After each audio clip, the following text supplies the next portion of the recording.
Hey, you got your back camera working again. Yeah. It was just locked up last week. Speaking of, while I'm thinking about it, hold on. What you doing there, buddy? He's got something fun. Don't want to forget that for What's that?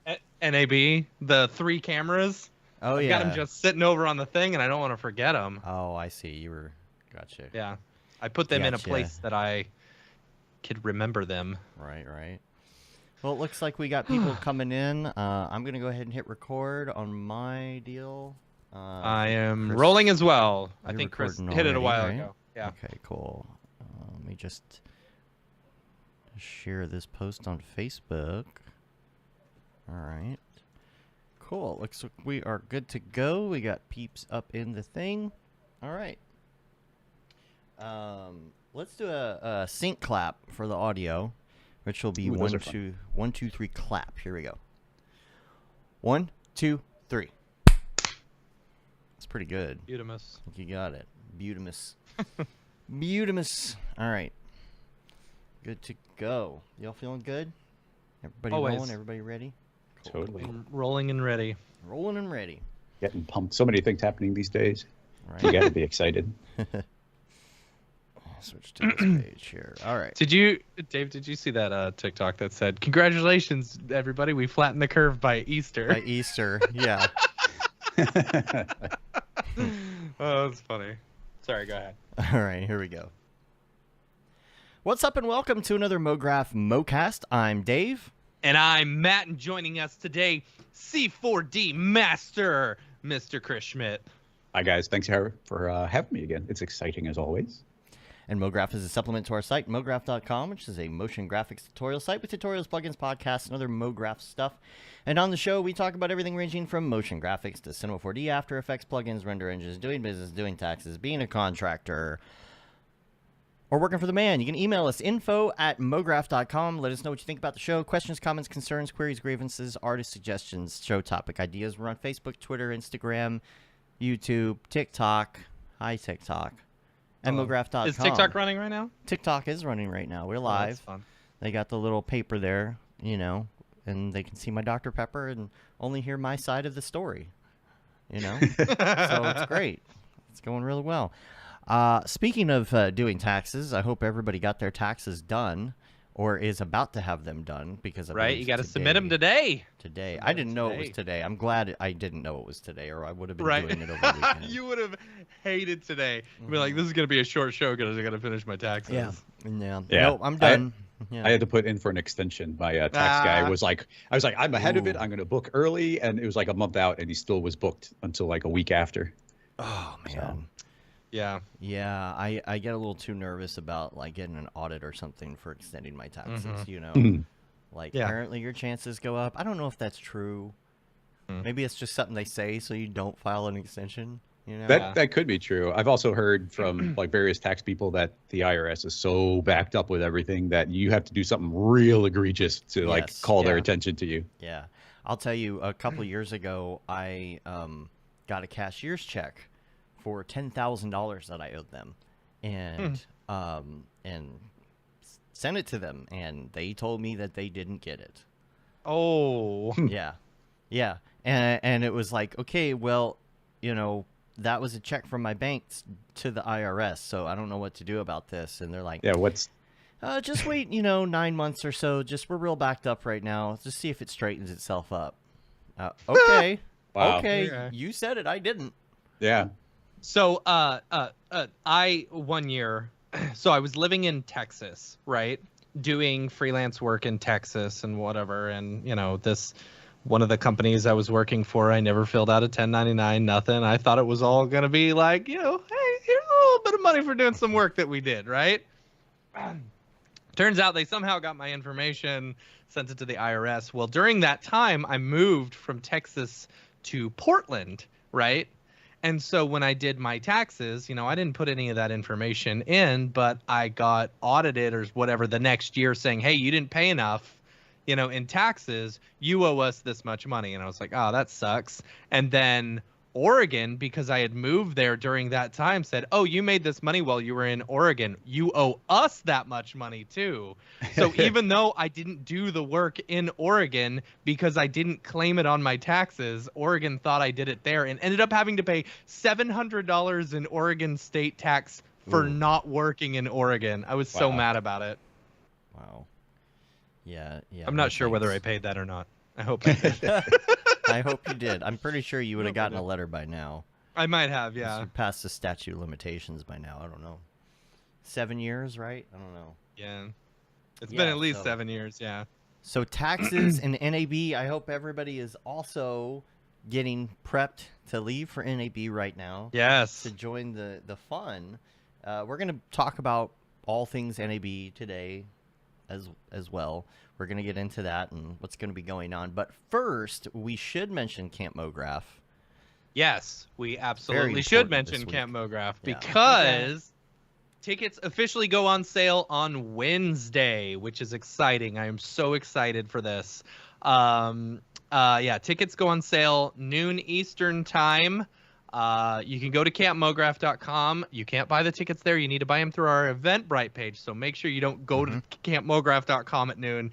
You go over to actually, if you get there at noon and you're just now signing in, you might have already missed tickets, right? So just know you got to be ready to go because those tickets are more than likely going to go fast. It's like a drop. I don't want to say that they absolutely will go fast, but I am assuming by the past 2 years, or especially by last year, and from what we've been hearing from everyone, how they want to go. So make sure you're on our event. What? I'm extra excited because it's going to be my first year attending camp. Yes. Very really exciting. Excited for you to come. That's going to be awesome. Oh man, we were missing you last year. We're like, Chris would like this. Chris would like this. So the super bummer last year was camp was coming up, and then we were running HalfRez in Chicago, and then NAB was right after. It's like, it's busy. I'll just do NAB, and of course, NAB ends up getting canceled. So all the people I thought I was going to see, I didn't see again. Yeah, and so it's like the worst double whammy ever. Right. Yeah, I know. It's so funny. We're driving into. So we're at camp. We didn't have any cell phone service, right? And then I leave the camp in order to go pick some people up, and then I have this voicemail from Paul Babb saying, "Yeah, I think we're gonna cancel NAB." And I was like, "Oh man, that sucks." Yeah. So tickets go on sale noon Eastern. If you're planning on going, I would 100% recommend setting your alarm right now. So there are two different types of tickets. We've got the community cabin tickets where you share a cabin with your Mograph friends. Then we've got the single cabin tickets where you have your own room, your own private bathroom and stuff like that. So make sure you know which one you want. There is a wait list. We do have a wait list once we sell out. If we sell out, I don't want to say we will, but I'm just saying if we sell out, yes. So it's campmograph.com, the Eventbrite page. It'll link you to the Eventbrite page. It's September 15th through the 19th. It's going to be a lot of fun. I'm very excited. Amazing speakers. Just make sure if you're really, really wanting to go, just be on that Eventbrite page and hit the refresh at exactly noon Eastern time. And so what will happen is those tickets will show up. If it says there's an access code, you're either too early or too late or something. And then you'll see community cabin and private room cabin. And you have 15 minutes to check out if you get one of those. What happens, I think, as long as people add it to cart and they go to check out, you have 15 minutes. Don't worry about rushing through that. Just get it done. Yeah, because we need the information. You got 15 minutes, to do it, and I think it should be fine. Yeah, you've secured that spot once you're fine. If for some reason it doesn't work and you're texting me saying, "Hey, why am I getting this error?" 5 minutes later, I'll be like, "Your ticket's already sold out, yo. Sorry." Anyway, we're trying. Ooh, we're trying. So Camp Mograph, super excited. Yes, make sure and get there, buy tickets, have fun. We're going to have an awesome time. And we couldn't have done it, of course, without all of our amazing sponsors. First up, our global sponsor, Otoy. Otoy is sponsoring the entire event. Otoy presents Camp Mograph. We're super excited about that. And then our 2 village sponsors, Maxon and Video Copilot. You will be staying in one of the 2 villages on camp, either the Maxon village or the Video Copilot village. Super excited about that. And our gold sponsor, Grayscale Gorilla. Yay! I'm super excited to have them on board too. Yeah, so very excited for Camp Mograph. Thanks to all of our sponsors for helping keep the ticket prices down. And yeah, we're going to have a lot of fun. You're going to have a lot of fun. So make sure and get your tickets Wednesday. Set your alarms now. Yeah. And speaking of events, I think, Chris, you have something to tell us about. Yes, I'm treating this as sort of the official announcement, but we now officially have the date for this year's HalfRez 2022. So you can actually go to halfrez.com right now for a save the date. Make sure you click sign up for the newsletter. Click the get notified button. And when the official information is out and tickets are available, then you'll get the email right away and you'll want to jump in. We're going for a full scale HalfRez where it's going to be as big as it ever has been, trying to make it even bigger. And what's pretty cool is timing wise, it's the weekend before camp happens. Yeah. So if you're looking to maybe do a half work fun vacation or come to the US, it's a good kind of double feature you could do, doing HalfRez and then less than a week later you'd be hanging out at camp. So pretty cool combination. That's right. So I'm looking at you, Raid Zero. Come on over. Yeah. Come on, Phil. Come to Come on. If you need a place to stay Andy. in the meantime, in between HalfRez, you can just fly to Dallas and hang out with me and then fly with us. Yeah. It'll be fine. You can come stay at my house. Come on, Haley. Come on, everybody. Everybody overseas. Right? Come on. Yeah, and HalfRez will be on a Friday for the first time ever, which is exciting. It was always on a Wednesday in the past, which always made for a really rough Thursday for people going to work. So we've fixed that up. We've been lining up some speakers and a panel. We're going to be front loading the presentations this year. So there's always been this conflict, a fun conflict of like there's presentations happening and then everybody's also hanging out and drinking and networking. Yeah. So now we're going to front load the presentations and then everybody's free to go and hang out for the rest of the night. Oh, that's cool. So, that's cool. That'll be fun. I'm really looking forward to that. Like, I'm just looking forward to getting back out there and hanging with people. No speaker announcements yet, right? Speaker announcements. Are you allowed to say? I'll say the first one, assuming that he's still in, because we actually lined him up like 3 years ago, and he's like, "Yep, he's still in," and he double checked because he's also speaking for you guys at camp. We got him first though, but Joey from School of Motion is going to be like our speaking for us. No, he's not.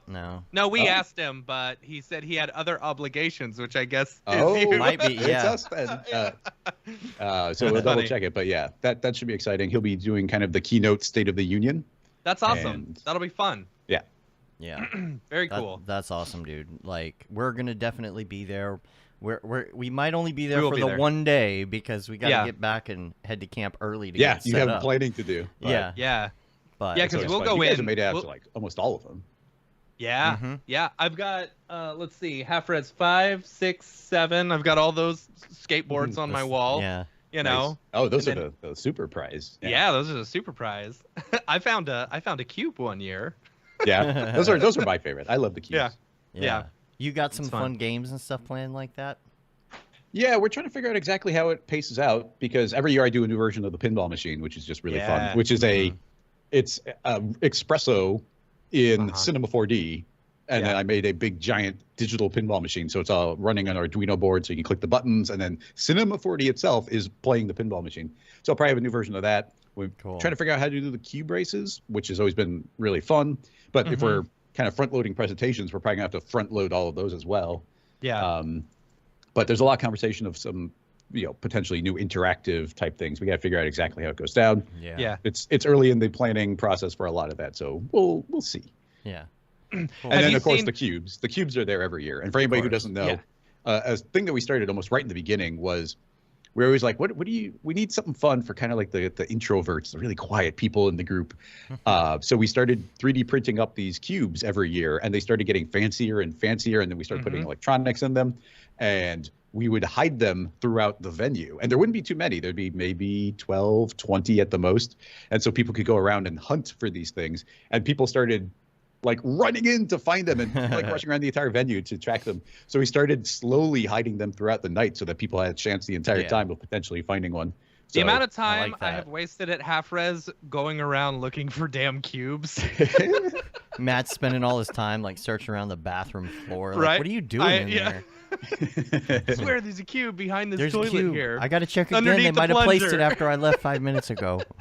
Yep. Yeah. I love that idea, and it's always been super fun, and people dig it. And, Chris, you should do.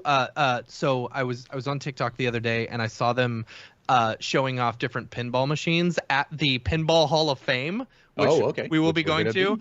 Yeah. There was a double-decker pinball machine, right? Mm-hmm. We should try and figure that out. Do 2 TVs, right? Yeah. Double-decker. Well, it already does have 2 TVs because one is just playing a video. But if I stretch Cinema 4D to cover both screens, like that might work. Or you could get it to where if it lands in a certain spot, it creates an entirely new like field to play in. Oh, it changes the gets layout. dangerous. Yeah. Interesting. Wow. Trigger layouts based on. Yeah. Cool. Oh, That's man. exciting. I'm super excited. I'm so excited about events again. Yes. Yeah, it's the year of events. What if we could do some sort of special prize where if you find something at HalfRez and then you find something at camp the next week, like they're like 2 puzzle pieces that unlock something. Well, Right? yeah, I was gonna say like the cube can be the key, and then there's some sort of locked box that also has to be found, and then one will unlock the other. The keymaster and the gatekeeper. Right? me and Mark were playing around with ideas like that. Like, I don't know if I want to make it official, if I want to say it, because we were playing around with like different, like, you've got like like a candy, like those candy dispensers or whatever. Oh yeah. We had joked, we had thrown around the idea at one point of like doing like, custom T-shirts or like discount codes or something, and if you find certain things around camp, that would unlock them, like little coins or something. Okay. I don't know. Could be fun. Yeah. Camp coins. That would be virtual claw machine. Claw machine. Yeah. I'll never be doing anything but the claw machine then. Right? Yeah. Oh, that's a good idea. It'd be fun. I love claw machines. All right. Real quick, you've got a little Ravcock. What's your flavor? Yes. Is this about the new Octane orbix exporter? Orbix exporter. Yeah. So super exciting. I was on our Slack the other day, just going through the different channels because I have 800 notifications on all of them, and I'm just trying to get rid of the highlighted ones. And I saw that Dino in the Slack had mentioned the new orbix exporter. So I'm using 2021.1.1. I know they actually just released 2022.1, the XP version or whatever, like the experimental build, which is exciting, super exciting. I want to try that once this big project we're wrapping is up. But they introduced a new orbix exporter. So, for those who are aware, exporting orbix out has always kind of like sucked a little bit. It wasn't super reliable, and you didn't know where. And, well, I mean, yeah, which is fine. You're going to deal with big files anyway, but like you're not sure about like the progress because it'll say, like it'll get stuck at like 25% or whatever.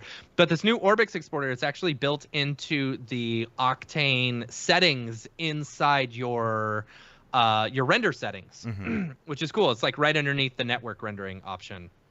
So what's really cool about it is that you can enable it and you can set it to where it will export an orbix file at the same time it's rendering a local file and stuff like that, which is pretty cool. So say you're rendering out like a low res sample of it, you can export that orbix at the same time. It's got the orbix, then you can send that to render and up-res it from there, So you could send more samples or do a higher size. I believe you can do that. You haven't tried it yet? I mean, worst case scenario, you could just open up the orbix and then change the settings inside, the orbix file and then just save it and upload it. But yeah, like that's really cool. So when you're doing a low res version, you could upload it to render and do that. What else? But yeah, and it also... or you can just do it by itself and render them out. or export out the orbix file. But what's the best part about it is it opens up the picture viewer, and it will tell you like the progress of how many frames, so you know exactly where you're at in the export. It's really, really nice. So super cool. Yeah. I'm having some issues with TFD with it. I got to figure out myself. Yeah, but, I bet the cache and all of that becomes. I'm sure it is, huge.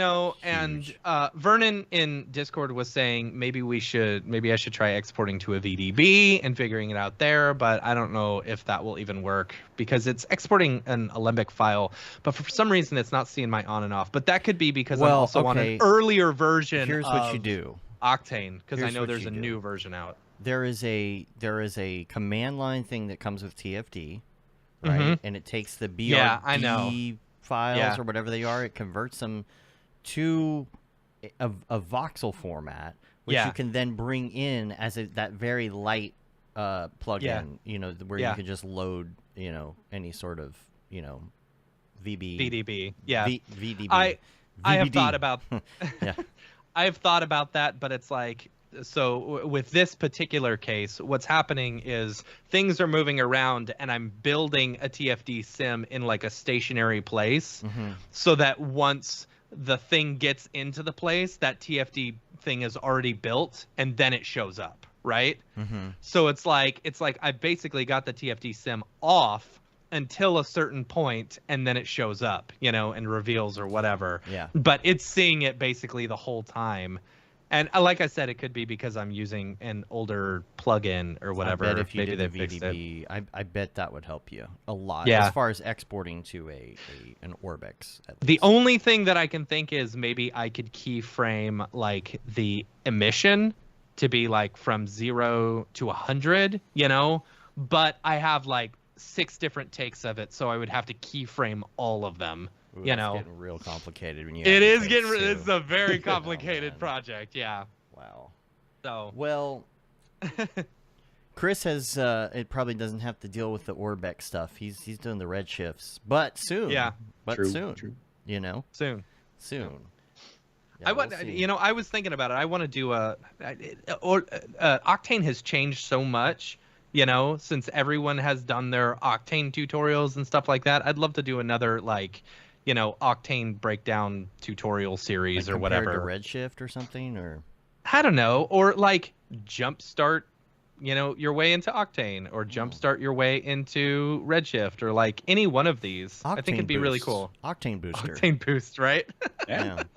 I mean, the stuff changes so quickly that. Yeah. And at any given point, like if somebody hasn't touched it in a year, they're going to be like, well, I'm too out of date now. So those refreshers are always going to be valuable.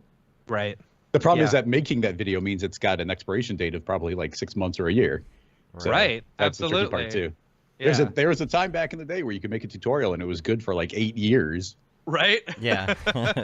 now some of those early 25. GSG tutorials I still go back to. Yeah. But then like one little thing will change, and it kind of breaks the entire concept, especially the types of rigs I would build. I know the wacky waving inflatable tube guy tutorial was always a popular one, but I think they changed one thing in one of the tags and it just breaks the entire thing. Yeah. Really? It's like, wow. Yeah.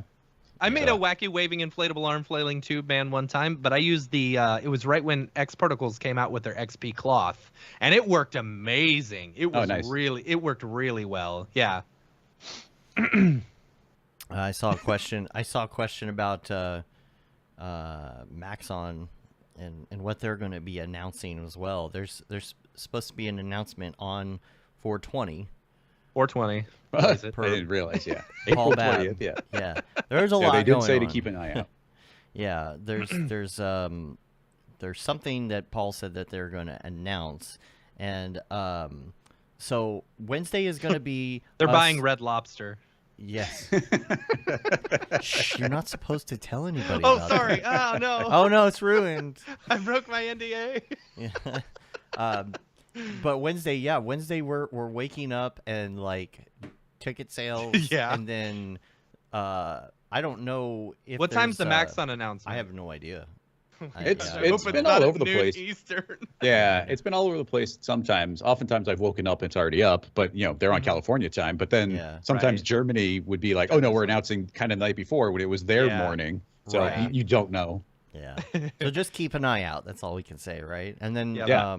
and then as soon as all that's over, Matt and Nick and I are getting on a plane and heading to Vegas. Going to Vegas. Like right after that. Like that's Yeah. Everything's Well, on pretty tight. on that Wednesday, I'm actually going to have Rick Barrett from Maxon be a guest on my Rocket Lasso live stream where we just talk about Cinema 4D. Nice. That's awesome. That's always fun. 8 a.m. Rick, is that Pacific, or is that Eastern, or which time zone is that? I'm going to assume that 11 is Pacific. a.m. Eastern. So that's Pacific. 8, So 9, 10, 8 a.m. yeah. 8 a.m. Pacific. Y'all are gonna be up that early? Jeez. Specifically Pacific time. Specific Time. Pacific. Yeah. All right. I'm excited about that. So Rick's going to be on Wednesday with you. What time is that? That's 2 o'clock Central. Is that right? Correct. Yeah. 2 o'clock Central. I think 7 UTC, the Universal Time. Yes. Good old Universal. I'm very familiar with it now with Mograph yeah. TV. I got to tell you that. Yeah. And then Rick, Monday we're not going to have a show. Then Rick will be on the show the following on our week. show. On the our following show. Week. Yeah.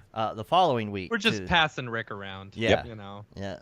He's doing he's got to do the press tour, you know. He's doing his press tour. Yeah. Right. Maybe go on all the talk shows. It's so great getting Rick on because he knows, the software as well as anybody does, as well as the history of the software. Yeah. Right. And he's also somebody who's in the pipeline. Like, so when people are in the chat, like, oh, I really wish we had this. He's like, I saw that. We'll make a note. Uh-huh. Yeah. Be in the Slack channel. Yep. Poor guy. Yep. Everybody's like, this thing in Cinema 4D isn't working. I'm like, well, just, hit up Rick in the Slack channel. I'm sure he's not doing anything. Rick. Yeah. Thanks, Rick. Thanks on Rick. See, Rick was a secret for just me for a long time, that I could be messaging Rick and he's like, oh, he's my person on the inside. Whenever I had a crazy technical question, and you can imagine the type of question that I get stumped like, on. Oh, so no, I got to reach out to Rick. Yeah. But that's back in the day of like the forums and whatnot, and now everything is the Slack channels and the Discords and the instant answers. Yep. NAB, real quick. Let's just go through a quick update rundown as well. Do they have? Did they release the list of all the presenters? Have they done that? I haven't seen that publicly yet. I have not seen it mean, I've privately seen who everyone is going to be, but I don't know if they've publicly announced. I haven't seen it. Maybe Rick will tell us. It's a really great lineup. I'll say. No, it is a good lineup. It's on the 3D Motion Show site now. It was not the other day, but it is Sunday, April 24th. We are going to start out with Travis Ragsdale. For all of those who have not done this before, remember, if you present in the morning, keep it light the night before. Keep it light. Relatively light the night before. Yes, relatively light. So you got Travis Ragsdale is going to be the first one in the morning. EJ, Sasha, Brian. Okay, the whole presentation. There's some TBDs in here, like if you go to Monday, but they have listed. Oh my God. For you, are you reading your presentation? I just read what they did. Yeah. Like I didn't say to make that public. I put that in parentheses. So. Oh, that's funny. You actually wrote that. Yeah. And they put that as the skipped title. Over. I put the entire title to them and said, but. And it's for everybody who's out there, my presentation is called Maxon, Secret Until April 20th. That's funny. There you go. Oh, this is gonna be great. That's so funny. I mean, look. You got Chad Perkins, Ellie Wade. I'm sure I skipped some people. Hashi, Annie Needham, Mr. Beepleman, Mike Beepleman, Jonathan Winbush. What up? Oh man, I'm really excited about these artist and presentation TBD. I hear they are an excellent presentation. I didn't know Andy was going to be there. Yeah, Andy's one of my favorite guys. Who? Andy? Yeah, and Phil will be there as well. Yeah. All our favorites from across the pond. All of our favorites, man. It's gonna feel like 3 years hasn't passed at all. Classic. Yeah. This is classic. Like if you haven't been to NAB before, like this is classic crew. I'm very excited. Yeah. And then all these new kids are gonna show up just like they did at the Design Plus Motion, and we're all gonna feel really old. Mograph and it's boomers. Gonna suck. Oh, we are the Mograph boomers. Yeah, but that's fun because we'll get to hang out. I'm in my late 30s. And, I'm a boomer. the noobs get to meet the old fuddy-duddies. We get to tell them, Yep. you know, what it was like when we had to edit VHS and all that stuff Yeah. back in the day, and get to tell them how easy they have it now with GPU. Yeah, render right. engines. We didn't back in our day. We didn't have right-click save as a limbic. Come on, we Yeah. had to export Dude. that like a We like had a to poor render person. CPU uphill both ways. That's good. That's Yeah. good. So it's going to be fun. The beer house, it used to be the beer house meetup that we would do every year. Started out as just like hanging out, and then it turned into a whole event. We're one of the sponsors for that, which it's not at the beer house this time. It is at Tom's Urban, and that is going to be Sunday night. So make sure that you do get a ticket for that. Now, here's the thing. If you don't have the info that you need, all you got to do is go to mograph.com/NAB2022, and you can get things like the Maxon exhibit code that you can use to get a ticket. Now, here's the thing. It says it expired on the 8th of April. I know for a fact that it is indeed still working. So if you need that promo code at the last minute, it is still working. Do you know what the code is? Well, let It's me like just LV something. let me just go to mograph.com/NAB 2022, and I'll just, you know, bring that right up here, and you can see what it looks like. And down here, the code is LV6739. The loving look that EJ has in that Yeah. picture. We are all very good friends. We're all having a good time. Yeah, so there's your code, and that is Sunday. So Sunday is the first day, so make sure that you get there. Here's the thing. You don't have to get there at doors unless you want to be there for that part of the fun, but it gets all packed up and everybody's in front of the door waiting to get in, and it's just kind And the of first annoying. presentation isn't even until, 10:30 anyway? So... Take your time. Just you don't have to be there for the doors opening. Let that happen. Get yourself a coffee. Come down, catch Travis first presentation, you know, come say hi. And then remind me of one thing after we talk about NAB. Remember, say, "Hey Dave, remember that thing?" Hey Dave, Talk remember about that thing? Okay. Okay. Anyway, so Sunday. Okay, Monday. I don't know what is going on after show. That's kind of up in the air. I don't know if anybody else has plans. I don't know if there are dinners to be had and other things going on. But what I will say is Media Motion Ball is having a beer house thing that night. Oh, interesting. Yeah.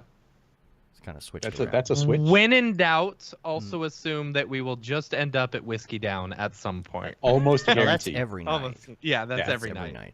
And all right, so Tuesday, here's the big one. Here's what you got to know for Tuesday. So first of all, show floor. Come see all the presentations and things, right? Yep. Then that night, this is Tuesday night. This is the night you want to be rested for. This is the night you want to be hydrated for. Right. This is the night. Okay. So it starts out with the Maxon Pinball Party, which is Tuesday night. I don't have the exact time, but all the information can be received from people at the Maxon booth who will be able to give you a wristband or whatever that is for that event. That's generally how that works for that event. And we've decided to follow suit and do the same thing. We're going to do wristbands as well. We got these cool little gold wristbands. Also, if you are coming, make sure that you come and get a jelly bracelet from us. Ooh, now, jelly. The jelly bracelets, this is something that we did at camp, and it went over extremely well. And now I'm seeing that like somebody actually is marketing this concept and making $1 million. But here's what we do. Yeah, we should have done that. This is what we did at camp, and all we did is we just got colored jelly bracelets like these. Got mograph.com, Vegas 2022 on them, and we got the different colors. And this is a nonverbal way of communicating how comfortable you are with COVID level, right? If it's whatever, anything goes, it's green. Yeah. If you're kind of, I'm masked up in claustrophobic situations, I'm being a little careful. I'm really making sure I'm washing my hands. I got to be, maybe fist elbow bumps. Yeah, no hugs, but we can fist bump. It's not that bad, but, I'm not 100%. And then there's the red one, which honestly, a lot of people did not pick at camp. Now, in that situation, I think just about everybody was vaccinated and tested and all that. I don't know, some of these events we're going to are not going to have that. So if you have family members and things that you're concerned about, you really are still trying to keep your distance and be safe, you take this red one. So even if you're not coming to one of the parties or whatever it is, we got a ton of these. So just meet up with us and grab one of these helps. Plus, it's swag at the same time. So exactly. And the green ones are totally okay with coughing right in your face. It's all right. Sharing drinks all the time. Yeah, making out. Yeah. Well, you have to imagine that the people who would wear the red have mostly self-selected to not go to Vegas and be on a giant show floor. Exactly. Right. Yeah, exactly. Yeah. I mean, the limos and things. I'm probably gonna wear a mask in the limo. And karaoke I might be off and on. I really don't know. I'll feel it out when I get there. But we do need to bring some wipes for the microphones and stuff. Oh, we will have in between. Okay, for sure. Cool. Yeah, and now here's the thing. We are trying to get this list settled. I have some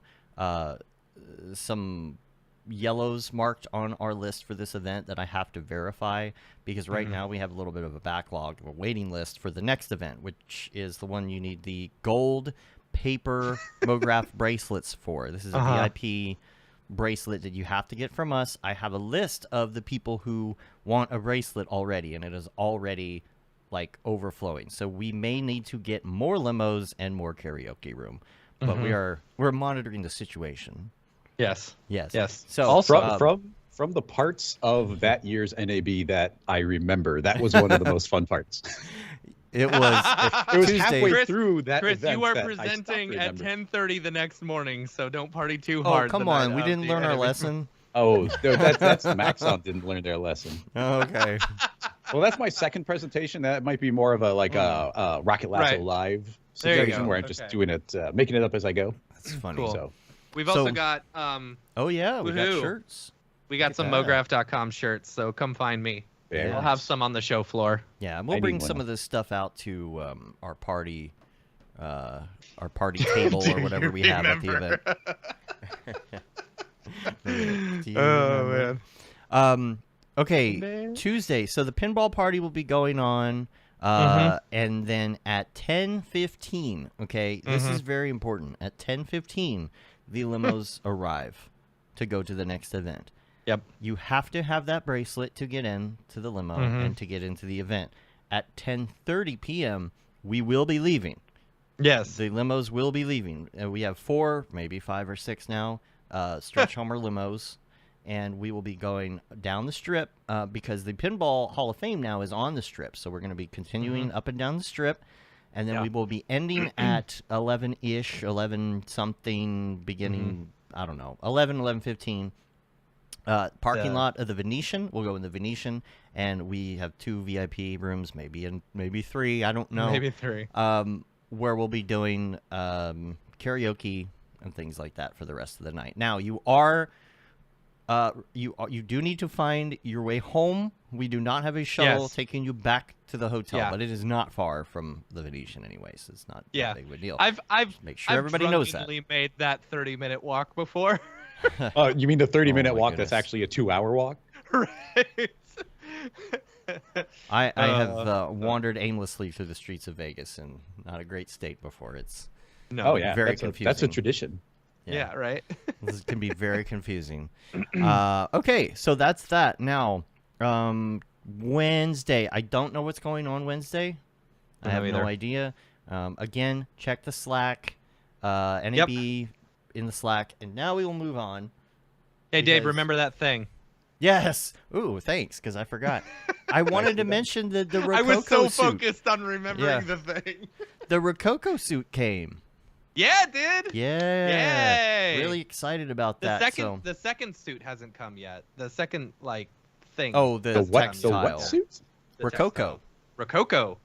Our motion capture the new suit. Smart Suit Pro 2. I am slowly learning how to use it. I had some hurdles. I gotta say, I had some hurdles. I didn't know exactly what I was doing, and I'm so green to this, right? I managed to get it working. I got these separate batteries. I got the things connected. I'm starting to learn about that. I'm still kind of messing with the beta version of the software. I have not gotten it hooked up to Cinema 4D yet, but you know, I should just wear it to NAB. Yeah, wear at least that one. would be hilarious. Just always wearing it. You know, just wear it around, hook it up to one of the machines. So like whatever I'm doing on site, like there's a Cinema 4D with some character running around doing funny things. Yeah.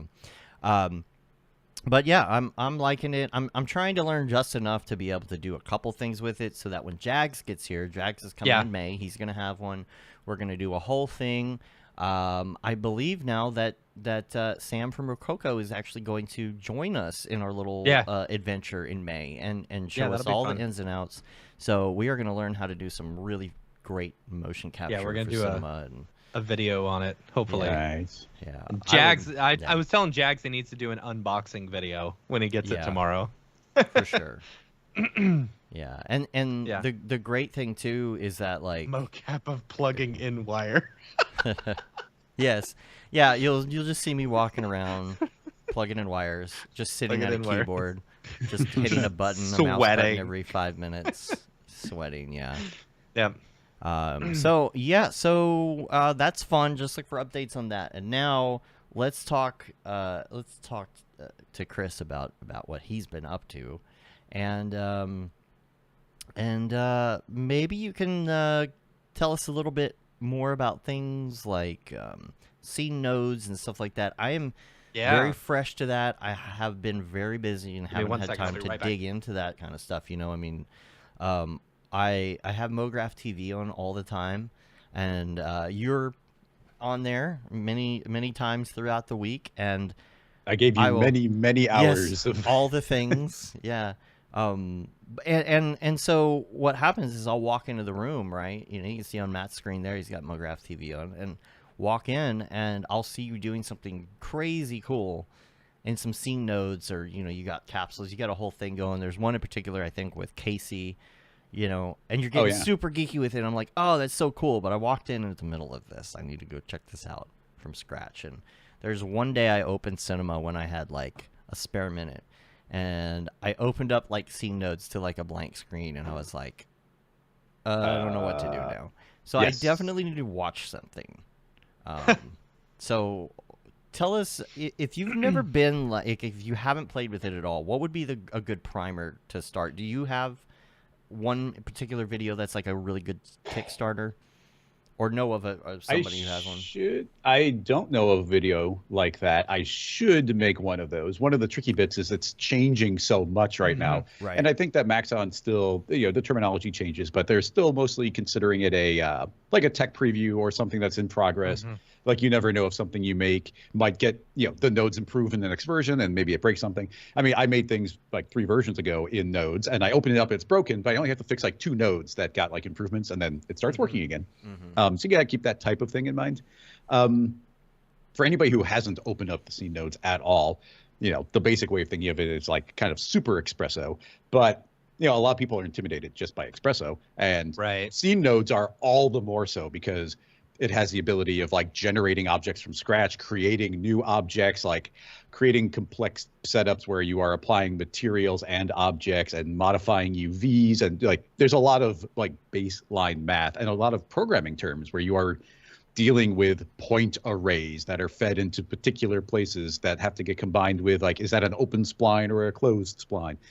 But there are other ways of using it that are very simple and very straightforward. Actually, a good place to get a little primer on this would have been my R24 video. What's new in R24? I guess it would have been S24. You built like a whole city or something, right? Yeah. And I stepped through and it's like, I'll go and do something kind of complicated, but it's like, but let's make something simple. And then I think in R25, I never remember the S's and the R's. I know, right? But yeah, in R25, I think I also have a section where I'm talking about the new scene nodes, and we got the ability to make splines from scratch, like mathematically make the splines. It has the potential, and often is, a highly technical tool, like more technical than Espresso ever was.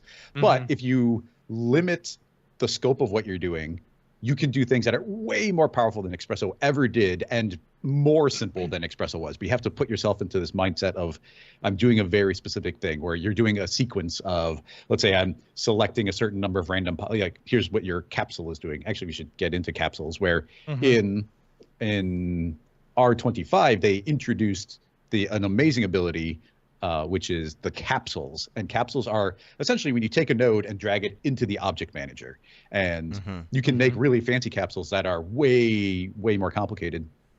But the basic idea is like you can grab an extrude and drag it over, and now you have a parametric extrude, and it's just the node interacting live. But you can take those concepts where you're like, okay, I want to build a rig that will randomly select every polygon, do an inset and then an extrude and then a bevel, and then select more random polygons and apply a random color and then create a new. And you could do this entire sequence of things as a single capsule, save that, wrap it up, and now you have this forever, or to share out to a team and do a very specific effect again and again. And I've actually been showing off recently in my last presentation for the 3D motion show. There's actually a couple of capsules that have almost like new abilities that you could never have done in Cinema 4D at all, where you can like offset your axis so that you, on a primitive. You don't make it editable. You apply it to a primitive, and suddenly it's sitting perfectly. You can take the UV layout. I don't have to throw it into a null anymore. Exactly. And then scaling out. There's all these nice little things that it can do already by itself, and that's not even counting what you could do yourself, going in, building a custom version or a variant of what it is, where you say, I like the extrude, but I want it to behave differently. So let me wrap it up, make a tweak, and then close it down to be a new capsule, and now it has brand new functionality. And then pushing the whole concept even further, over the break, from Rocket Lasso Live, Rocket Lasso contracted with Maxon.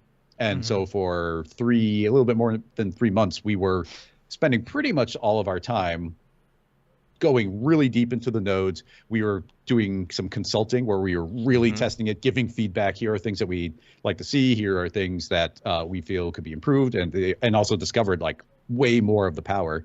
And all the while tackling that, we were building tools for Maxon.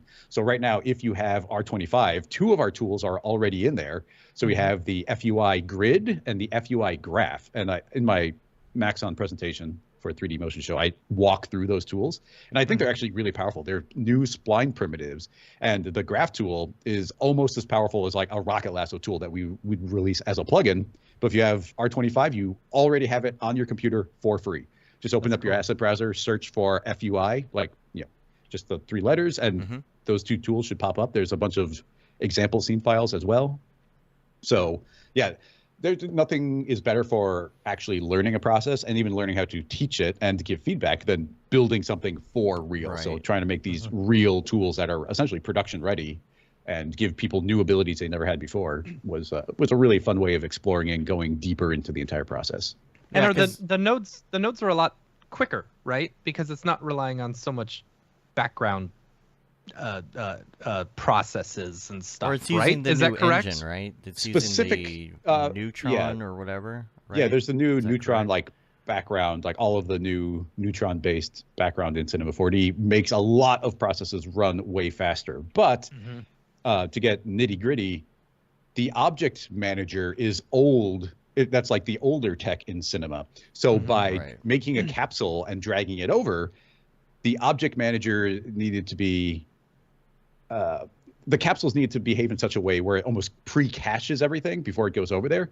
So in a way, think of it like a video game emulation where like the video game, you're going to run an old Nintendo game on your computer that has to run through an emulator. So it's almost like these capsules are being emulated into the object manager to work with this older system. Right. So you lose a chunk of the speed in that translation over there. So the exact same tool will run way faster if you're living in the world of nodes, or it's going to be a bit slower if you drag it into the world of the object manager. Gotcha. And you can do both. Like they both will interact and render out with your scene, but But I'm sure that they're moving toward everything being based on that eventually, right? I mean, that's my Seems assumption. to be the goal, So then that will go away. So, because that's Vernon's question here, basically in the chat about the performance.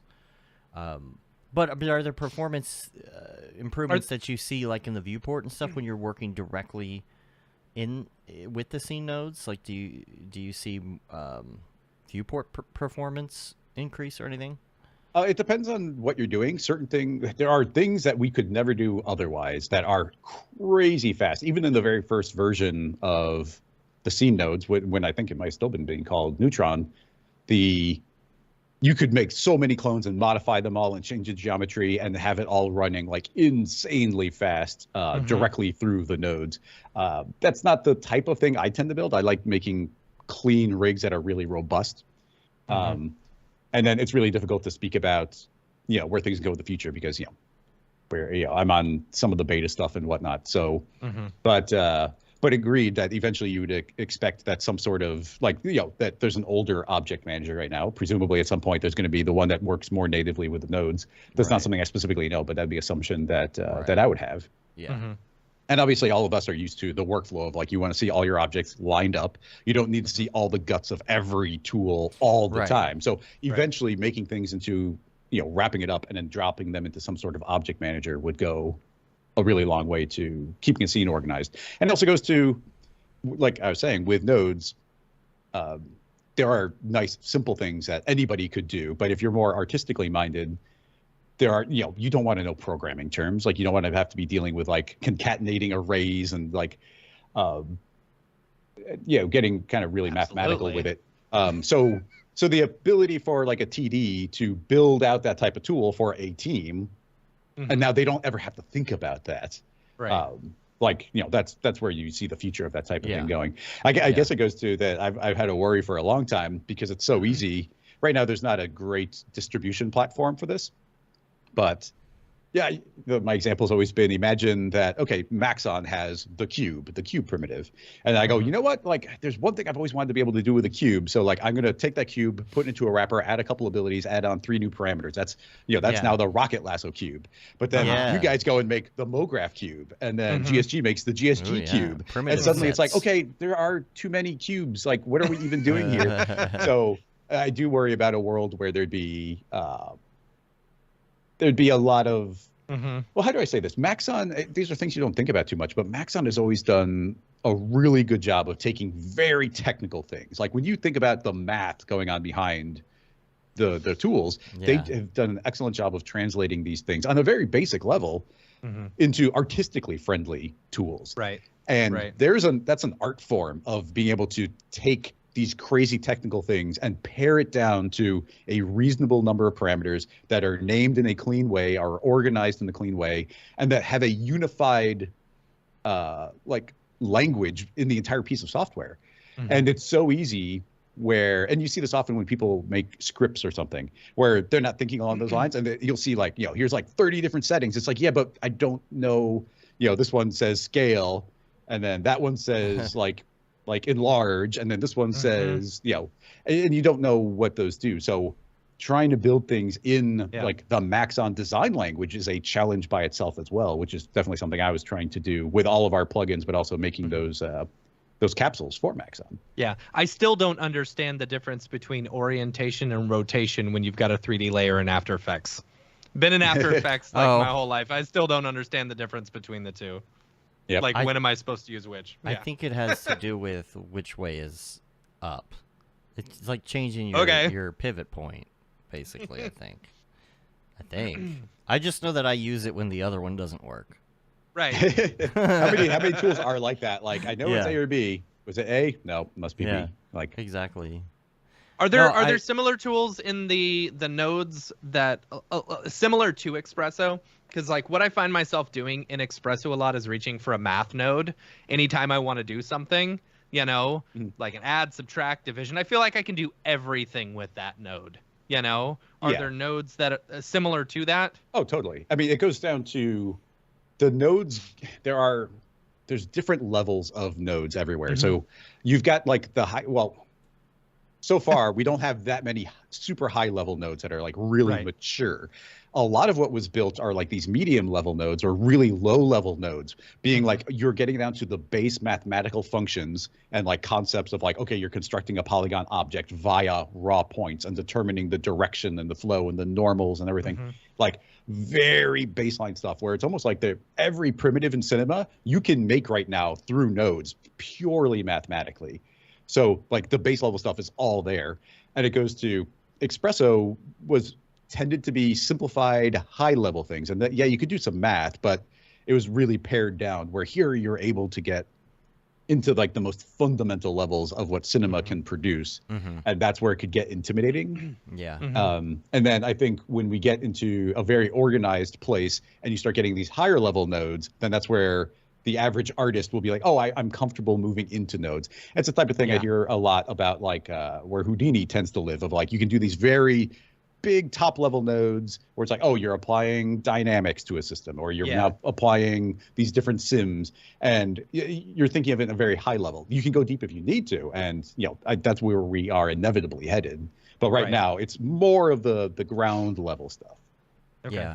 Yeah, and like Matt's comment here in the chat, talking about Houdini and Maya's version and everything else, like Houdini's gonna Houdini. Houdini is Houdini. I mean, that is what it is. And one of the things that I love about Maxon is the fact that they really listen to what people want. And doing this with you and really digging into these, I feel like, is one of those things. A comment that I made a couple years ago, we were in some sort of hangout or something, with like Rick and a bunch of other people, was like, cinema just needs the ability to open up under the hood if you need to. Click on this thing, open up the hood if you need to. But if your average new artist can still jump in and do whatever. And it got a kind of like a weird look when I said that, but I think it's because this was already they're already working on it. And can't say anything, but that's it. It's really great, because like you were saying earlier, if you want to design something and you're on a team, you're like, here's the thing I made to make this work. The rest of the team doesn't need to know how it works.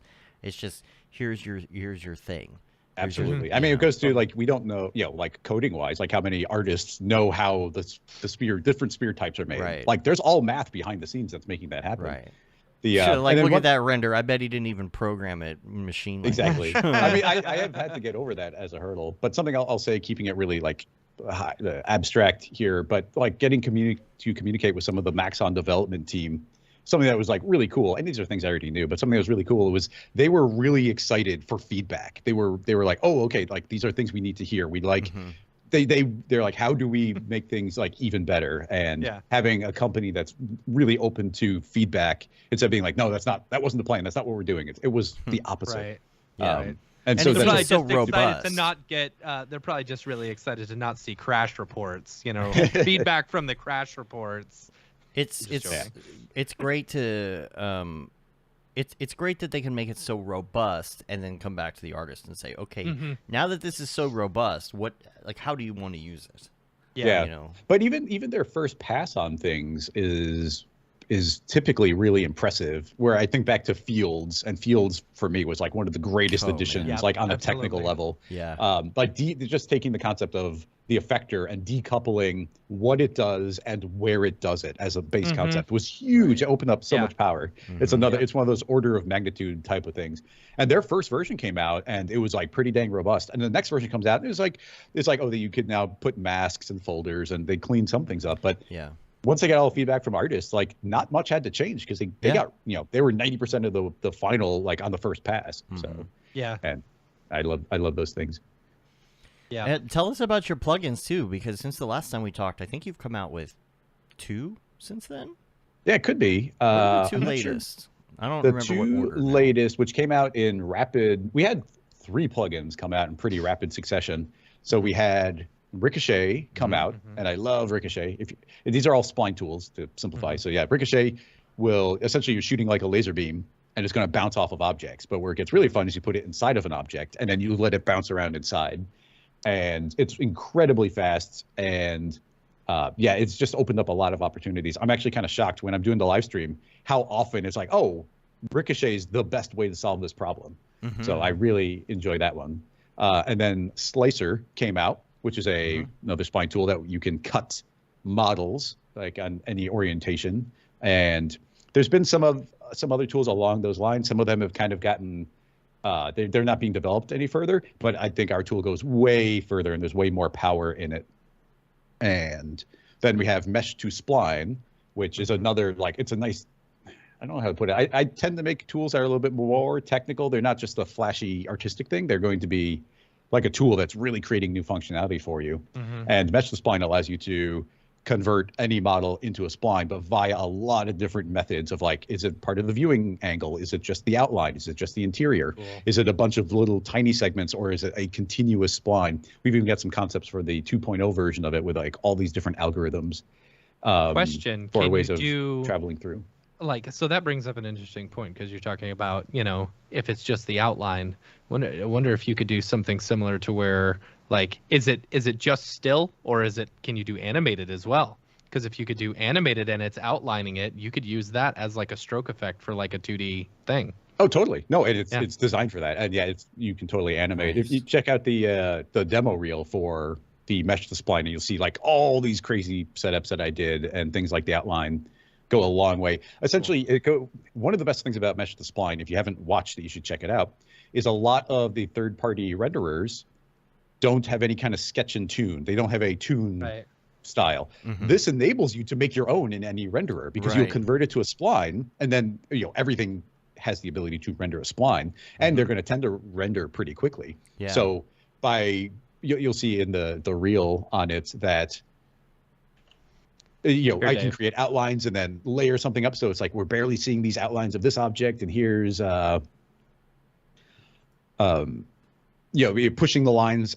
I can't even describe it. It's like tons of things that you could do with sketch and tune, you can now directly do with mesh to spline, but that's for any renderer. Cool. And I really enjoyed that video. Yeah. Definitely got mute. Cool. But that's just converting, but obviously it does animation. That's with dynamics. But yeah, right there you see the and this is live connecting to an animated model, and then so that little car animation there, the entire thing rendered in like a minute. It was like so fast to render. Wow. See, I want to see if I can get my my setup working with the Rococo and that plugin at the same time, and do like live. Oh, that's cool. Yeah. But we're doing a lot of stuff where like you can drive it via fields for like how far out something should be pushed, or if it should generate the line at all. And a lot of a surprising amount of power. Every time we make a tool, it's like I kind of envision it as one thing. As soon as I have it in its slightly more robust form, it's like, oh wow, this is so much more powerful than you would have originally realized. So I really enjoyed those tools. Yeah. And then we kind of announced it a couple months ago, but we have our upcoming tool called Utility Splines, which hasn't launched yet. It's ready to launch, but it's just been such a busy month that essentially me launching a tool takes an enormous amount of like my time doing things I'm not super good at, like all the social media and designing web pages and promotional material. Not my area of expertise. So that's always an effort. So, but Utility Splines are, as soon as this month is over, I'm hoping to refocus and get that actually out the door. What and do that's those do? It's a suite of 5 different tools to take splines and modify them in parametric ways. So smoothing out a spline, which is super powerful. Yeah. Resampling a spline in a whole bunch of different dynamic ways. Reducing the point count with I think we have 5 different algorithms for like reducing point count. That's cool. And a couple of them are like really, really powerful, where it's like optimizing, where it's only removing the points that aren't important for the visual. So, okay. And then that's cool. And then there's a cleanup one, which is, it's a simple cleanup to stop points from overlapping each other and whatnot. And the last one will convert a complicated spline into a detailed Bezier spline. So once you make it editable, you went from like having a million points around an object to very few Bezier handles that you could then manipulate. That would be incredible for like, so I just recently did a project where I needed to like shoot like 7 different splines off and just randomly have them go. So I went into X particles, did a shot with 7 different, points, and then did a XP tracer, and then made that editable. But once you make that editable, it's like you've got 1,000 million points, going along it. It's like that what you're explaining is like, oh, that could have just saved me a ton of time, because I had to go through and like erase, delete, delete, highlight, delete, Well, it's all there and interactive to be like, how detailed do you want it to be? So obviously Bezier lines are going to start losing fidelity as you drop the point count way down, but it goes a really long way. I'm really proud of it. It's going to be a great tool once it comes out. It's another one that we need to get out the door, because while I'm doing the live stream, It's like I don't want to use a plugin that isn't even available to anybody yet, but like we need to use you got it. That's plugins. The thing. That's how you market it. Yeah. You know, you're like, oh, let me. I need to do this real quick. Let me show you this new tool that we're working on, and then everyone gets like super excited and their heart starts racing. They're they like, get the hype going, and then every time they're. I need to talk to you guys more often. Yeah, about you this do. Type of thing, because I'm like an anti-salesman. Like I'm so shy about showing things off. I'm like embarrassed. Where it's like, oh, I don't want to force anybody to get a plugin, so like let's do it the non-plugin way. And it's like, but I made tools that do this. You could do it the Andrew Kramer way. I was going to say. I was literally going to say. For like 4 years. Yeah. Look at what is it? Nebulous. I love you, Andrew. I love Video Copilot. I'm just giving him crap. You just get the hype going so hard, right? Like we want that. We want that plugin so bad now. So bad. From Kramer. It's been like 3-4 years. We want it so. I'm going to be buying that when it comes out. Yeah, and then we I can't talk about specific details, so here's an early teaser. But we just started work on a new plugin just a couple of weeks ago, and I was already consulting with you guys about like the way different people in the industry might want to use this. I'm hoping to bring a very basic version to NAB and start getting more direct feedback. Cool. Nice. So it's proving mathematically trickier than we thought it would in a lot of ways. So like there's already so much like clever math going on behind the scenes to make it work. Yeah, so you got to bring some of your tools to NAB and be like, all right, let's do this and this and this. You know? Yeah, totally. I'm telling you, make those sales. Yeah, and I'll bring the Rococo and then suit. have an NAB sale at the same time, and then profit. Question mark profit. Yeah, that's a pretty good. That's a pretty good segue because we are doing an NAB sale. We're going to do 25% off all of the tools. There you go. So. Yeah, as soon as the week of NAB is beginning, I'll get that coupon code out there. I'm probably not going to like advertise it too much, but keep an eye out. If you've been thinking about getting a tool from us, you might want to wait a week and then pick up everything for 25% off. There you go. Yeah, Matt and Chop in the chat both brought this up about being able to take those capsules or modules or whatever out of Cinema and use them in other programs as well, kind of like you can with the Houdini, like the Houdini engines. They both brought it up, you know, and we're talking about, well, could you take something like that and then like transfer it into Houdini or transfer it into Unreal for something, or well, that could be super powerful too if that ever was released. You know, it kind of reminds me of OSL. It does get tricky because you need some sort of universal language for the softwares to talk to each other, and building a bridge on that type of thing can be incredibly challenging because you need to partner up with both companies, and then like they're going to have their fundamental kind of coding language. You're going to have yours, and it doesn't mean that there's a one-to-one translation. I can speak to that from GSG when we were developing the Second Light kit, where we were trying to make all the different renderers, including the Cinema renderer, all look approximately the same, kind of like they should be mathematically the same. Sure. And reverse engineering that was a huge challenge. And it was always a worry that it's like, if Octane changes the way this parameter works, it just completely breaks the tool. So for every tool that you're supporting, you're asking for more trouble keeping it updated as There's version many points of failure. Yeah, exactly.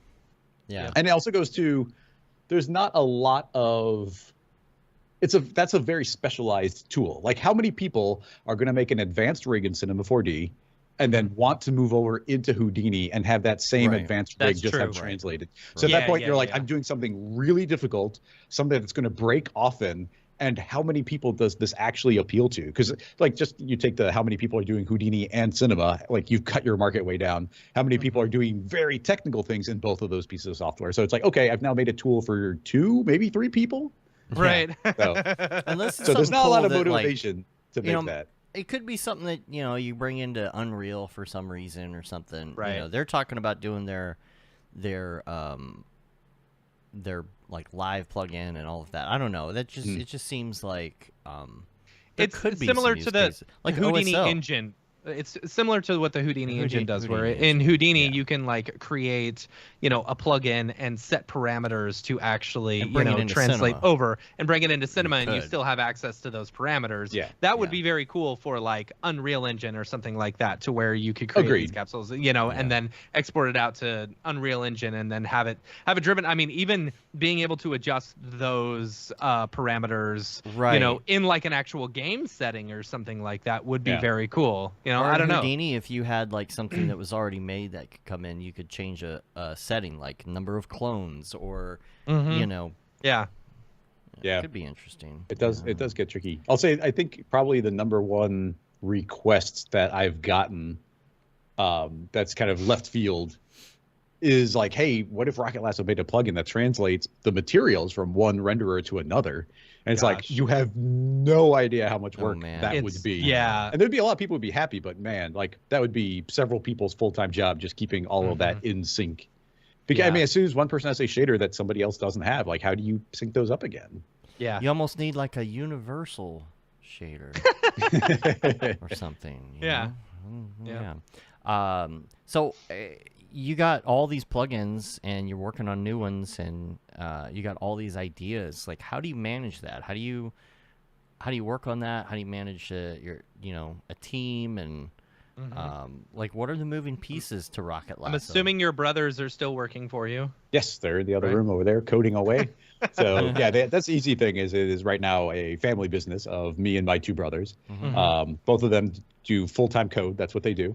Although one of them, when we started doing the scene nodes from Axon, like I grabbed one of them and was like, okay, you're learning scene nodes with me, and then so he's well versed in that now as well. That's cool. I'm not claiming I'm any good at this stuff, but yeah, I do have a giant list of plugin ideas. I mean, just in the world of splines, I have, I must have like 50 different potential spline ideas. Right. But, at the same time, we're thinking that we might need to, and Lucas is saying recall. We didn't mention recall, which is a plugin for like storing the state of an object and bringing it back again, which was our first one. Yeah.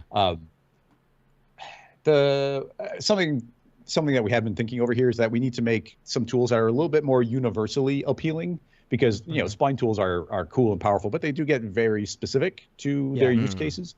So I guess it's the tool which cannot be yet named, but I was talking to you guys about is I feel like a tool that's a little bit more universal. This is the type of tool that your average artist might need off to the side because it's just going to save them time.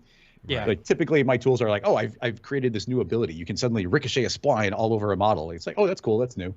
But the idea of a tool that's like, oh, if I use this tool, I'm going to suddenly save myself hours and hours and hours, like just today. Like, that's always a fun. That's fun the thing best to way to come up with a plugin is when it's something that's needed, And I still to this day save time by using the old Octane Spotlight plugin that we have. Yeah. It still works. It still works. I took the last one we actually released it for was version 4, and it still works. Wow. So if you actually drag the C4D lib file or whatever it is from that plugin into 25, it says, do you want to like convert this into the content manager or whatever it's called now? Oh yeah. And it works. And it still works with the new Octane. It works great. And there's still, I'm telling you, there's still nothing like it. There's still nothing that works with the level of control that you get. Not even the Spotlight in Octane. So. Yep. Yeah, the Spotlight in Octane is garbage in comparison to ours. It's not really designed to do what ours does. It's not the same concept. Because even. ours is based similar on what C4D's does. Right. That the standard C4D one. The Octane one is trying to like put a volume in it and do all of this crazy stuff, and ours is a little bit simpler than that. But yeah, we need to just offer that for free somewhere at this point. Yeah, because we don't. Honestly, we should talk to Jules and be like, "Hey, implement this one." Here you go. Yeah. Or hey, Maxon, Rick, you're listening. Yeah, let's do it. Come on. So how do you handle like the programming side of it? I've always been very interested in the programming side of these things because, I mean, it's and even like designing a plugin for something like this is one thing. I can't even imagine. This would be a great episode. Just the basic principles of designing a render engine. Like we really need to get into that with Jules sometimes. Like Octane aside, like when it comes to the basics and the mathematics of it and all of that, But anyway, back to what y'all are doing with plugins. Like, is there a specific code? Is it Python? Are you mixing things? Like, what is the process for doing programming like that? Because I try and I don't know what I'm doing at all. Like, yeah. No, it is tricky, especially. I'm the one who knows Cinema 4D. My brothers can, they can tinker in it, but they're not super fluent. And there's an entire giant section of cinema that they've never touched and will never touch. So what ends up happening is that typically I come up with the concept because I'm the one who's going to see a need inside of cinema, and then usually I'll just start writing a whole bunch of notes on it and kind of exploring the space in which that might occupy. And then oftentimes, well, here's the thing. I can do some Python, and I also did a bunch of C# back in the day. Cinema doesn't use C#. I did C# when I was like obsessed with Unity, and I was just kind of making a hobby game. And C++ isn't super different from that. But my brothers do all the C++, and Cinema is written in C++. So in the way I was talking about the emulation before, a Python plugin is almost being emulated through C++ into Cinema. So Python will be slower than native C++. So we do everything in C++. As soon as you're in the world of C++, everything is way longer to make. If you're doing Python, you can open up, several different places in Cinema. You can make like a Python tag and a Python object, a Python script. Once you're in C++, you're in an external compiler writing code, and you're like, commit the code, transfer it over to Cinema, restart Cinema. Did it work? No. Close Cinema. So you're adding, right there, you're adding so much complexity. And Python is such a friendly programming language where you don't need to declare variables or anything. Right. Like in C++, everything is very explicit. Like so much more code is written for any one thing that you want to do. So it turns into a process of me opening up Cinema. Oftentimes, well, now we started shifting into nodes instead, but designing the interface in Expresso, like user data in Expresso. Maybe sometimes, depending on the tool, I could even prototype a little bit of it with Expresso and some Python Expresso nodes. It's like, okay, here's the basic idea. Like utility splines, I actually prototyped that. I wrote the Python code to do the basics of the smoothing algorithm, like myself. So I could do that. But then once you want it to be a real tool, we move into C++. So then it goes to me trying to translate the technical part into these artistic controls, giving it to my brother's code, and then we just go back and forth, where like they'll get to a certain point, they've completed all the notes, I get a compile of it, I beta test it, it's like, oh, I thought this would work differently than it does, so like we have to have giant conversations. I write giant set of notes, send it back over to them, and they do the next step again. And that process just repeats again and again and again, depending on the tool. I mean, we'll get to like, here's note packet like 55 of like, okay, here's renaming parameters, move this parameter. Like think of user data. If you're like, oh, I want to change the name of that parameter and I want to move it above this other one. Like you do that in seconds. And C++, you're gonna have to write like, here's the type of parameter, here's the default value it's set to, here's like there's so much stuff that's so explicit. So it ends up taking way longer than you think it would. And we always go to, like, we kind of punish ourselves where we could like rapid fire, like develop the most basic version of these tools. And we always end up pushing them further and further and further to kind of, it's like, okay, I'm trying to compensate for every use case I can imagine somebody needing the tool. It's like, okay, we might've spent like, I mean, I'm not exaggerating. For some tools, it's probably, 10 times, 100 times as much time as we could have gotten away with. We could have made a tool that would appeal to, 75, 90% of people, in 1/10 the time, but we're like, no, we want to make it as robust as possible and keep on pushing like the boundary of what these things could do. But yeah, that's a struggle that I have, which is, would it be better to like make Ricochet and make it be as good as it possibly can be? Like think of it from like your guys' point of view, or just an artistic point of view. Would an artist prefer one tool that is super robust, and I tried to think of everything you might possibly want to do, or if we might have made like 5 different tools in that same time, they wouldn't be anywhere near as robust, but you'd have 5 times as many tools. So like that's a push and pull. Let me put it this way. All right. And I think you could actually get away with the 70 to 90% of people, because let me point out an example. And sorry, this is one that y'all built. No, it's all good. Signal is confusing AF for me. Like I don't know if it's like an ADD thing where I see so many inputs and I'm like, I get lost really easily. It's kind of like when you're in a phone call on the iPhone, and then you get a call, and there's 3 options about like hold and accept, hold and hang up, or hang up both, and your brain just breaks. Yeah. So like I've always wanted a simplified version of Signal that's similar to the vibrate tag, you know? For the ADD, but like, for the ADHD. Yeah, for the one that I'm just like, I just need this simplified 100%, you know? Yeah. So that's just me. That's just me. What he's saying is your tool is robust, which is a good thing. It is, yes. And here's the thing. So many people use it. You know, and it is a very, very, you know, whatever. Matt just needs another tab that's called the Matt tab. Yeah. And it's Simple like mode it has advanced the There's a dumbed down version of stuff. You need Matt's mode. You can officially call it that. The simple. Oh my gosh, I almost mode. just spit out my drink. Matt's mode. No, Signal is. I think Signal is my favorite tool that I produced while at GSG. Like it was very robust. I love the concept. But even for me, it gets overwhelming whenever I paired it with X particles, and it pairs so well with X particles.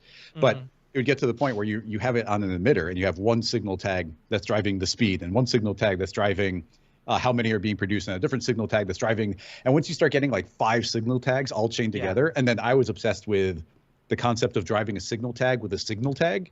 So now you have a tag driving a tag. Yo, dog, I heard you like Signal. Exactly. When Signal, I think 1.5, I don't remember if it was 2.0 or 1.5, but when we did that, I specifically made an option that your noise could be driven externally by, instead of having time be time, you could turn time into a variable. So then you could tell, and the reason for that is you could then take beats per minute and have a beat have a certain amount of time progress. Like you would map a beat to a spline, and then now suddenly your noise would progress a second, and then progress a second. And then so based on like a musical beat, you could have noise keep moving forward. And I loved that technique. And I wonder if 5, maybe 10 other people in the world have ever done that.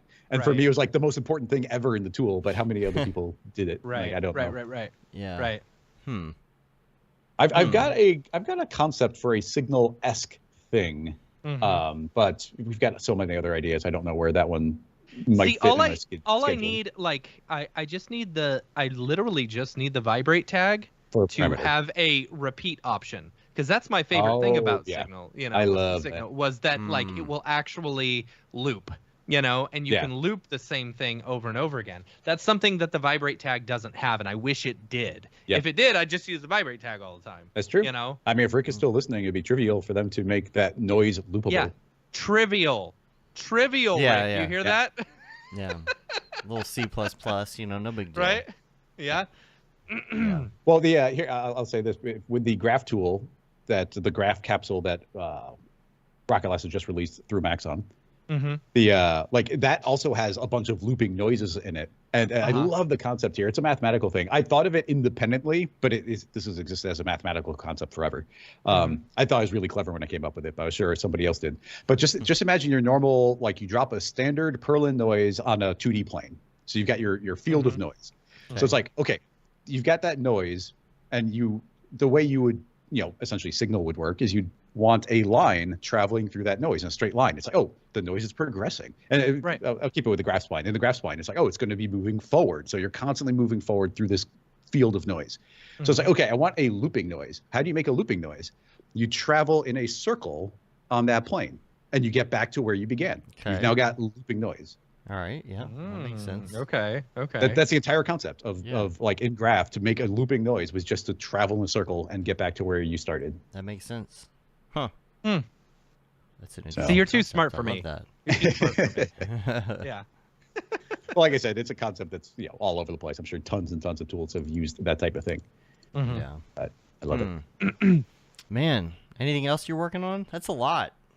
Let's see. I mean, there's a lot. I mean, even right now is this crazy busy time trying to get my NAB presentations put together. Yeah. And then HalfRez, as just a giant project, as I said, the new tool, and then Rocket Lasso Live began again a couple weeks ago. So, and I love doing Rocket Lasso Live. Essentially, I get a lot of questions over the course of any given week. It's like, oh, I get questions from Instagram and questions via email and questions via our like Twitter.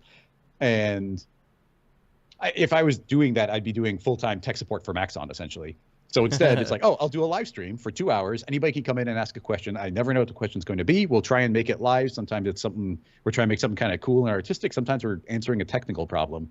But I love that live audience interaction part and trying to figure it out on the fly with that pressure. Yeah. I think I've talked about it with you guys, but because I'm not so much in the world of production, like every once in a while I'll take on like an extra gig if somebody's got like a really cool project, but I'm not in the world of production so much. Right. And if I don't want to just be like heads down focused on plugins all the time, by doing a 2-hour live stream where I have no idea what I'm going to make, it forces me into parts of cinema that I haven't touched in a while. Right. So it's like compressing a couple days of production into a really fun, stressful 2 hours of like, okay, let's figure this out, like no matter what we have to do. So I love that. I love that idea. Yeah. What do you do if you get to a problem you just can't figure out live on the air? Do you hold it and be like, okay, I'm going to figure this out after the show? Or have you ever had that come up? It happens all the time. Something that's pretty cool is very often we'll get questions that are from like it's something made in Houdini. It's a crazy advanced rig in Houdini. Yeah. And the amount of times that we've been able to like recreate it in cinema, like, we have like a 90% success rate on this type of thing. Yeah. And that's me making it up live as we go. So who knows what could have been done if I had more time. But yeah, we do hit dead ends pretty often. But as you guys know, inside of cinema, at any given rig that you need to make, you're like, well, I could do it this way. I could also do it that way. I could also do it with a volume measure. I could also do it. So if there's like 12 different ways you can think of to tackle it, then that means we have 12 different opportunities here to be like, let's see if this works. Oh, that didn't work. Let's try this one. That didn't work. Let's try this one. Didn't work. Sometimes you hit a dead end. Sometimes I'm just like having an off day and things are just not working. Sometimes it might just be fully like, okay, in cinema, we cannot do that or even approximate it. Sometimes sometimes we just spend the entire episode just trying to get something working. Sometimes very quickly I'm like, okay, this isn't working. Somebody ask this question again in some other live stream and we'll tackle it. And then I haven't gotten to do it because I'm so busy, but for supporters on Patreon, I was, especially last year, I was going nuts where I did 2 bonus streams every week on Tuesday and Thursday, and it was like more than 2 hours. Some of those would go like 4 hours long. Jeez. And oftentimes it'd be like, okay, I'm going to go take that problem we couldn't answer. And I don't think it would make for a very good primary live stream to be like, okay, let's be stuck on a problem for 2 hours.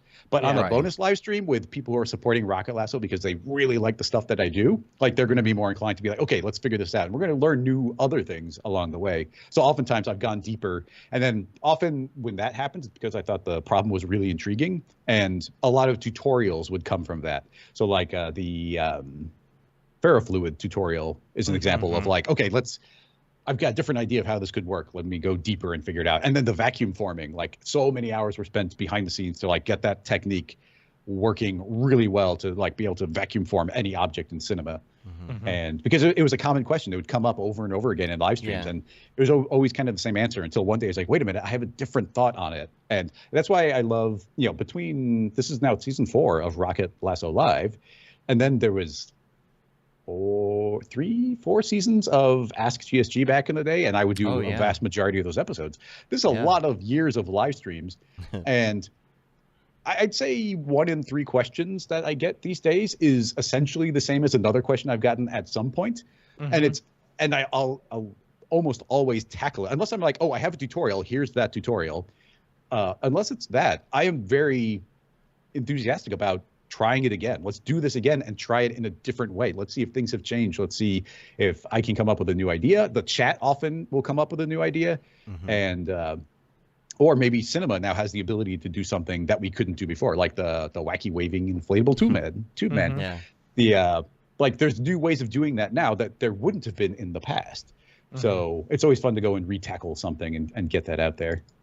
I'll say, and then speaking of Rocket Lasso, it's something I haven't made a decision, and me and my brothers will have to talk a bunch about it. But like I've had it in the back of my head of like I need to get some sort of like intern or employee or somebody who can like help do the social media stuff or take clips out from the live stream and be like, oh, this 5-minute segment is really good. Let me clip that out and make it a thing. Like I cannot do that and then promote it. Like And put it on TikTok and Reels. There's a lot of places that could exist. And I mean, it goes to, this is valuable content that, there's a lot of people who are busy artists and they're working.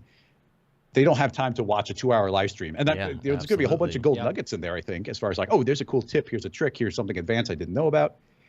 But if that could be clipped out in a couple-minute video and put out as a highlight, or like you said, put on TikTok or just put it out on Instagram, it's like, ooh, that's valuable. Yeah, I just can't do that myself. So yeah, it's in my head to track that type of thing down.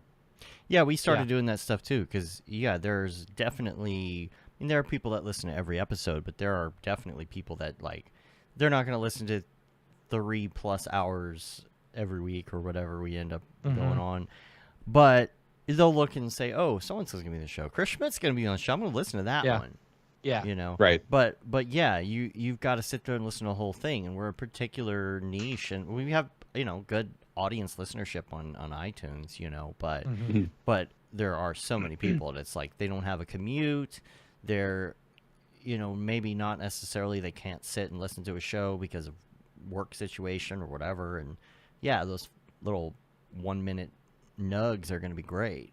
Oh, totally. So yeah, that's something in my head. And another thing I would love to do, it's something I want to do, but it goes to, there's so many, I get obsessed with like a particular problem and I'll just like focus on that one thing. And it could be to the detriment of like, I haven't posted on social media in a week because, we've been heads down on a plugin idea. So a concept I've been wanting to do forever, in fact, it's already built into the tools, is on all of the tools we've launched, there's a button that says examples. And the idea here is that goes to a particular web page. That's smart. But here's the thing, that doesn't exist yet. And the idea would just be, if I were to if we were to have an employee, like one of the major things I'd want them to do, it just says that, the idea might even be if I did track down an employee, I think I'd almost want like a fresh graduate, somebody who's like enthusiastic about cinema, knows a little bit about social media, and then like be able to like teach them and train them and have them go really deep, but also have a lot of kind of creative freedom and autonomy, where it'd be like, okay, one of your tasks would be take Ricochet and play with it and make cool stuff. And once you're like, ooh, that one's really cool, then it's like, then the conversation happens. It's like, okay, let's polish that up, get it looking really good, put it up there, and now that's a free example for us to tweet out to the world. And then you go to the website and then you download the project file.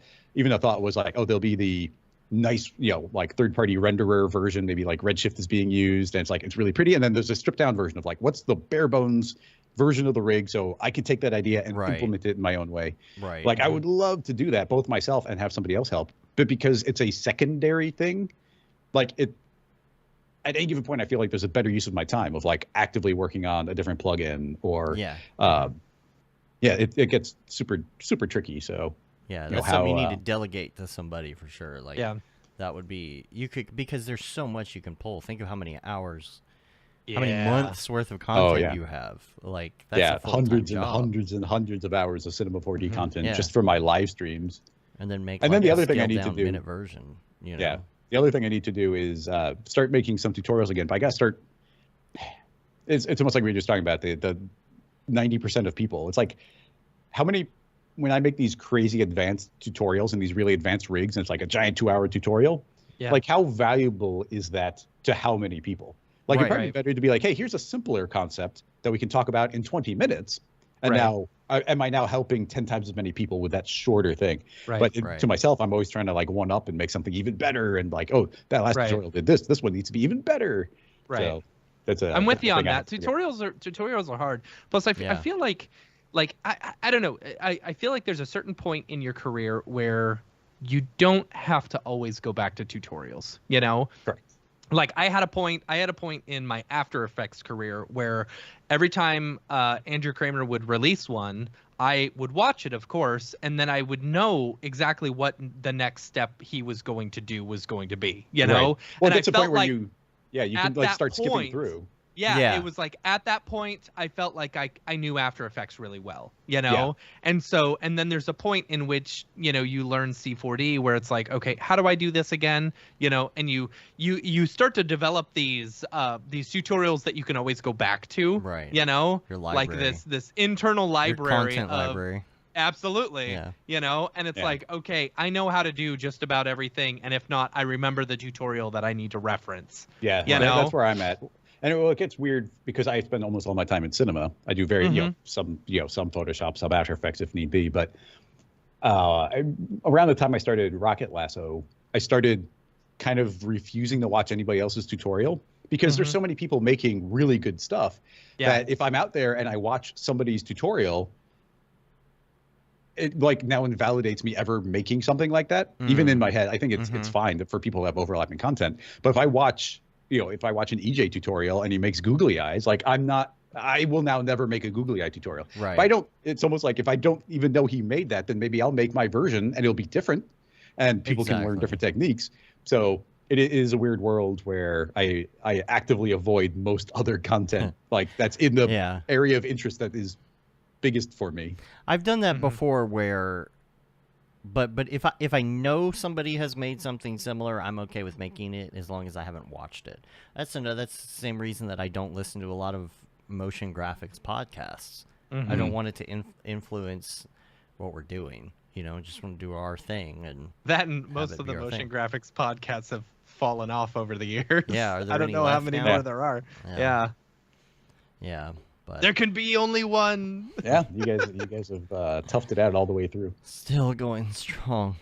Yeah, no, you guys and constantly getting great guests on here, so keep at it. We're very tired.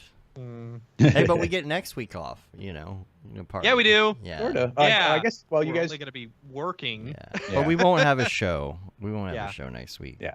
So that's good. Hey, do we have anything else? Or do we want to go to the drop? How Let's go to the drop just to get it out of the way. And then if we come back and we feel like we're feeling saucy and we want to make some more, or we want to talk some more, let's do it. All right. Let's go to the drop. The drop. Is this the fucking mic? Drop. This is exactly what I should be doing. What's up, and welcome to this week's episode of The Drop, your weekly source for all things NFT and crypto art, as well as upcoming drops by notable people in the Mograph industry. I'm Matt Milstead. Joining me, as always, is Dave Koss. And joining us this week is Mr. Chris Schmidt from Rocket Lasso.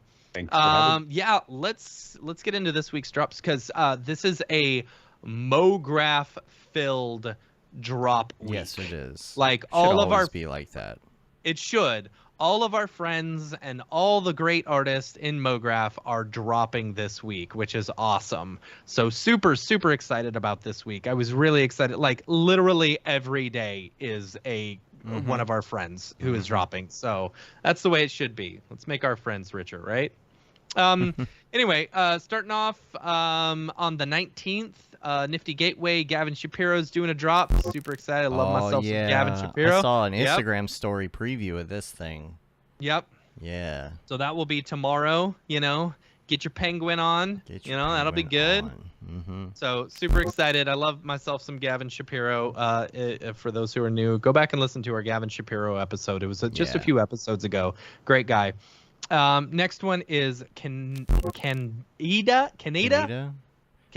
This is beautiful cool. illustrative color. I love the colors. Absolutely gorgeous on this. Hi. So that's the colors, children. The colors. So that's both those are April 19th, which is tomorrow. Then 420, baby. Blaze it. You got Brilly doing another drop on 420. Yeah. Brilly's got a drop on 420, right? Of course, he did a drop last 420. So you got. I hope he locks in 420 on Nifty Gateway every year. Is it weed related?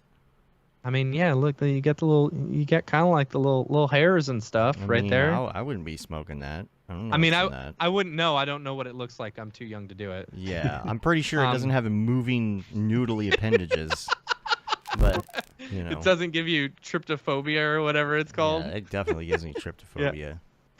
Awesome. So that's 420. Also on 420, Killer Acid is another artist who we have seen in the past doing a drop. Super fun stuff. I really like this illustrative work. Super cool. Yeah. Man, I love these. Just 420. Do what you do on 420. You buy your Camp Mograph ticket and then do what you do on 420 and then just look at the beautiful art and for hours on end. Watch the Maxon announcement. Watch the Maxon announcement, right? Get your 420 on and then go to Vegas. Right? And then go to Vegas. Yeah. Yeah. Cool. Nothing on the 21st. On the 22nd, we got Shams. Shams is doing another Dang, drop. Dude. Like, Right? I'm telling you, this this week. All What's of up our with friends this? this week. Yeah. I've seen her doing a bunch of the stuff on TikTok and stuff. You can check out her TikTok, and you can actually see what they look like non-clay shorties. You know, It's so really funny. cool stuff. She does all the TikToks where she's just moving the brush over it and Procreate, and it goes to color. I And know. it's so how many people on TikTok think that that's really how it works? You know? Right. It's funny. Yeah. So Shams is on the 22nd. Then on the 23rd, Blake Catherine is doing a drop. Right. So I put Blake Catherine's work just because, you know, you got to love Blake Catherine. Dave, you got too many notifications. 44 likes this morning, I guess. That's good. That's nice. That's good. All right. Love myself some Blake Catherine. I was actually talking to her this morning about this drop. She's got a preview coming out. I think like later on today. Actually, I've got it right now, right here, Dave. Ooh. So I want to show this. Sorry. Apologize. So this is a drop that she's doing on the 23rd. So from what she said, there is a burn mechanic that she's doing for the Eternal Flame one. So there's a burn mechanic that's going to happen to reduce the edition size and stuff, which is cool. We own that. Isn't that the one we own, the number one? No, that's not. No, I own two of those. Okay. But we own one of the other ones. Oh, okay. So yeah, there's a burn mechanic with Eternal Flame, and then drawings and ranked auctions, and 2 1-of-1 24 auctions. So 11 total works, which is pretty awesome. So super excited about that. Speaking of Blake Catherine, Dave, I'm not sure if you saw this this note also in Notion. I added it like kind of at the last minute, but it's Let me see. on 420. If you're looking to hang out, she's actually doing a I do have that. Like a pre-hangout or whatever on 420 before her drop to, like, you know, hang out, different NFT artists, you know, which is going to be pretty cool. Her and TJ Gonzalez. TJ, yeah, are putting on this oh, never mind. It's the 23rd. It's Saturday, April 23rd. So if you're not coming to NAB, if you're coming the next day or whatever, it's not 420. Sorry, it's April 23rd, from 6 p.m. to 11 in Los Angeles. So yeah, a little meetup there. So that'll be fun. Yeah, you do that, and then you take off from LA, hit the road. Absolutely. Get your convertible, top down. It's only a 4-hour drive. I have made that drive before. It's very easy. No problem. So, yeah, and then on the 24th, one of my favorite artists in the entire world, Raph Grassetti, is doing a drop. I could not find Raph's drop, like the preview stuff. Yeah. Honestly, like, Raph Grassetti is an amazing artist. I was looking at his Twitter today. I'm at their Twitter today. Sorry, I don't want to assume gender, because I haven't met them and haven't asked. But like, here, let me pull up their Twitter, Dave. Let me throw it to you, because like, their work is absolutely incredible. Like, I see this stuff, like this Waves one, the second one down, Dave, with the fish and the face and stuff, and it is absolutely gorgeous. So gorgeous. Yeah. And their work is just so incredible. Like, yeah. Anyway, love the fish. That's really cool. Love the fish. Yeah. I'm wondering if it's a lot of ZBrush. I would love to get them on the show to talk about their process. Yeah. So, anyway, I have a feeling we're going to be learning a lot more about ZBrush in the next couple of weeks, too. I have a feeling, yeah. So, yeah, so that's it for Nifty Gateway. A lot of amazing, you know, Mograph artists. Make sure and support them. And then let's move over to Maker's Place, because this is very interesting. So I added one for next week, well, because we won't be here. But apparently Leonardo da Vinci is doing a drop on the 21st. Oh, sweet. He finally decided to join in. I know. I was like, come on, why hasn't our good friend Leo done a drop yet? Well, but it's because he was fighting crime with Michelangelo. Bad. Oh man, Dorpy should have said that one. Yeah. Anyway, so I don't know if it's who they're associated with or whether it's Maker's Place doing it themselves, but they did this gigantic scan. It's like over 600 million pixels of this piece by Leonardo da Vinci. And so it's I hate the way they're marketing it. It's like a HNFT. It's a holographic NFT, which I don't think that's actually the case. I think that's just real bad marketing, you know. It's like but anyway, they're in HD. Right. We have new HD crypto art. Right. So anyway, those that I don't know how much that's going to go for, or if we can even afford it or whatever, but that one's being auctioned off on the 21st. It'll be interesting to see what happens with that, you know. And then on the 26th, next week, the Crystal Method. Yeah, y'all remember the Crystal Method? Sure do. Yeah, featuring Coda and Val with Micah Monkey is doing a drop, which it looks kind of fun, you know, cool, fun stuff, real trippy stuff, you know. Crystals and whatnot. Crystals and stuff. And trench There's runs. always got to be crystals if you're doing an NFT. Yeah. I mean, crystals and got to stay on point. Ooh, so that's about. Oh no. Is there another one? Yeah. That's all. That's all it for Maker's Place. But also, there's a drop coming up. Is this Friday, April 22nd? Wait, what? 50 Friday, April capitalization. Friday, April 22nd. That's what it says. Oh, okay. So this Friday. I guess same that day was on my list as well. Okay, Chance. Interesting. Yeah, same day. So they're doing a, what is it? Bottles for Ukraine collaboration for the children of Ukraine in support of UNICEF. Over 30 exclusive artworks. It's all dreamt up by Perry Cooper. Perry Cooper, amazing artist. It's his initiative, and I'm stoked to be along for the ride. We got this from Andy. Andy was telling us about this teaser animation created by Perry. Do you have that teaser, Dave? Yeah, it's funny. You know, I'm looking for it, and here it is. Why couldn't I find that on my desktop? There we go. I've got it here. Yeah, keep going. You're good. I'll bring it up. But yeah. So we're Did you read what he wrote? Bottle. Some of it, yeah. Okay. So we're taking a bottle model that's featured in his Milk Monitor series and creating artworks in our own style. So a whole bunch of different artists are taking his work and like reimagining it, you know. And EJ, Nick Campbell, Winbush, Stuzor, and 30 Andy. other artists. Yeah, up to 30 other artists are doing that. So pretty cool. It'll help the children of Ukraine. All proceeds going to charity. Cool. Yep, that's good. Super good. So yeah, that's about all I got on the NFT space. Lots of good artists. This is how I feel like every week of the drop should be. When the rest of the time it's just like, oh, we have another really bad artist. Bad artist doing a drop. Yeah, you just want the genuine. You know, right. I know what you're saying. Yeah. I'll tell you what, though, Nifty Gateway, like, I don't know. Like, I logged on to Nifty Gateway today, and they've got a banner for the Gemini credit card. And it's like, oh, man.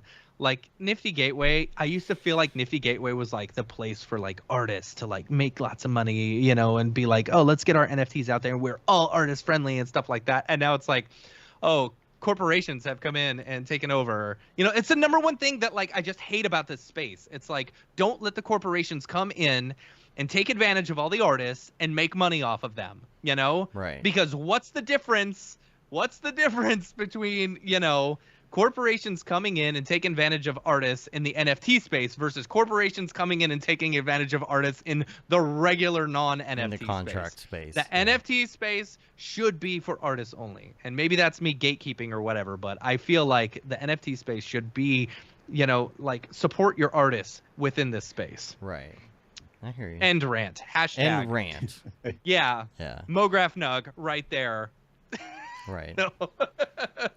Oh boy. Look who's here. Hey guys.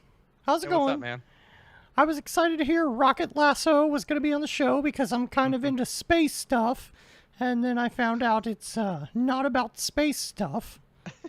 Which is a shame, because I've always wanted to ask an astronomer why they have such a big beef with Pluto. Oh, gosh. Yes. Yeah. I mean, I could answer that question, but I am super into space stuff. Did you know that the dog was one of the first animals in space? That's true. Was it? It's true. Although conspiracy theorists said that it's actually cows who first jumped over the moon. Oh, Yeah, I was going to be an astronaut too until I realized that I really had a knack for chemistry. It's because I've always been obsessed with barium. Barium. That one. All right. Barium. Okay, bye. Yeah. All right. Those are pretty good, Dave. That week. That was really good. I like them. That one? We got a question. By the way, the drops for the Ukraine UNICEF one, it is not in the verified drops, so you'll just have to look in the main. It's not in the verified drops, so you have to look for it. Yeah, makes sense. Look for the link. Yes. Yes. Cool. You want to get us out of here? Yeah. Unless Chris, there's anything NFT related. Now here's the thing: Chris. if you've never listened to the show before and you're just like on YouTube watching the drop, you're like, well, why? What is Chris hanging out with us for? Yeah, he's here for the whole show. This is just Right. part of it. I guess we should ask: have you done anything in NFTs, or have you just been too busy with plugins and stuff? I have not done anything in the world of NFTs, like whatsoever. I mean, everybody I know has done something involved in them. And I'll say the next tool that we're working on might have some particular appeal to NFT artists, but it's too early to give details on that. Ooh. All right. There you go. All right. Well, if you or anyone you know has a drop, feel free to email us, info@mograph.com. We'll show it on the show. Yeah. Other than that, let's get back to our regular show that you can see weekly, every week, called the Mograph.com podcast. All right, let's do it. The drop. Is this the fucking mic? Drop. This is exactly what I should be doing. And we're back. Got a couple of questions. Number one, where can you get one of those fantastic Maxon hoodies? Oh, one of these? Questions. Yeah. Maxon put out like a list or something like that a little while ago. It was during the 3D Motion show, right? Yeah. Maxon. I don't know where I got it, but I paid I paid like $60 for it, I want to say. And then the dang zipper was broken. So I couldn't zip it down. So what I ended up doing was I took like a pencil, because I know, you know, powdered graphite will actually like help lubricate like, you know, locks and stuff like that.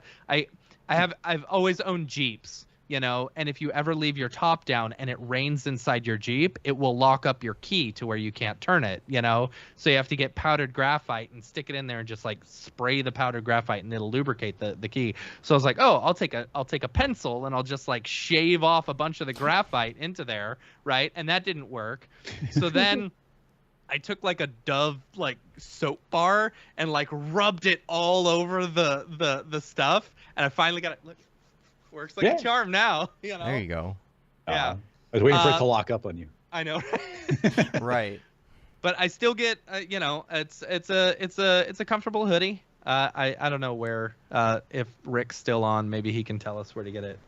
Yeah. Maxon. Oh, maybe Shopify. Oh, there we go. I found it. It's a Shopify thing. They've got hoodies and stuff. Yeah, maxon-merch-store.myshopify.com, I guess. So I'm going through all these comments now. Let's see. Is that a Dogecoin dog? Yes, Dorpy is a Doge dog. He is a Doge dog. Let's see. You can get a Maxon logo fanny pack. There you go. They're coming back in style, you know. Right? We should do a thing where we tell everybody to have that at NAB. Like, oh my gosh! Inexplicably, bring it back. I will have a few Mograph.com hoodies with me as well at NAB, as well as T-shirts. So come find me and ask for one, beg me for one, buy me a drink, treat me nice, and maybe I'll get a hoodie for you. A Coca-Cola will be very specific about that, though. Yes. Yes. Just a Human says, Chris, you develop plugins with C++? Yes. Rewind the episode. Yes. We did get into that. Does Chris know if Maxon is going to solve the single core problem? I don't know what that is. Yeah, you have to be more specific. I And mean, I different doubt parts of you will- cinema tackle different parts of. Like, certain things are single-threaded, certain things are multi-threaded. I think Maxon's always interested in making as many things multi-threaded as possible. Mm-hmm. But yeah, I don't have specifics, and if I did know specifics, I wouldn't be able to say anyway. And come to NAB and ask them directly. Yeah. You know? Yeah. Come hang out with us. Ask Rick and hang Yeah. out with Rick the whole time and be like, hey, what about this? What about? He loves it when you do he that. loves that. Yep. Yeah, I heard he loves that. Matt Himden said, I wish they had a better variety of Maxon hats, though. I've got a fat head. Yep. So you need Yeah. fat head Maxon hats. Oh, I think I. And- Yep. Yep. Yeah. I've got a couple of Mograph hats left too. I think another- I should just hold on to those. Here's a good Sorry. question, too, from Just a Human. If I wanted to program in Cinema 4D, like, start out doing plugins, where should I start? That's a good question. That is a great question. That's a great question.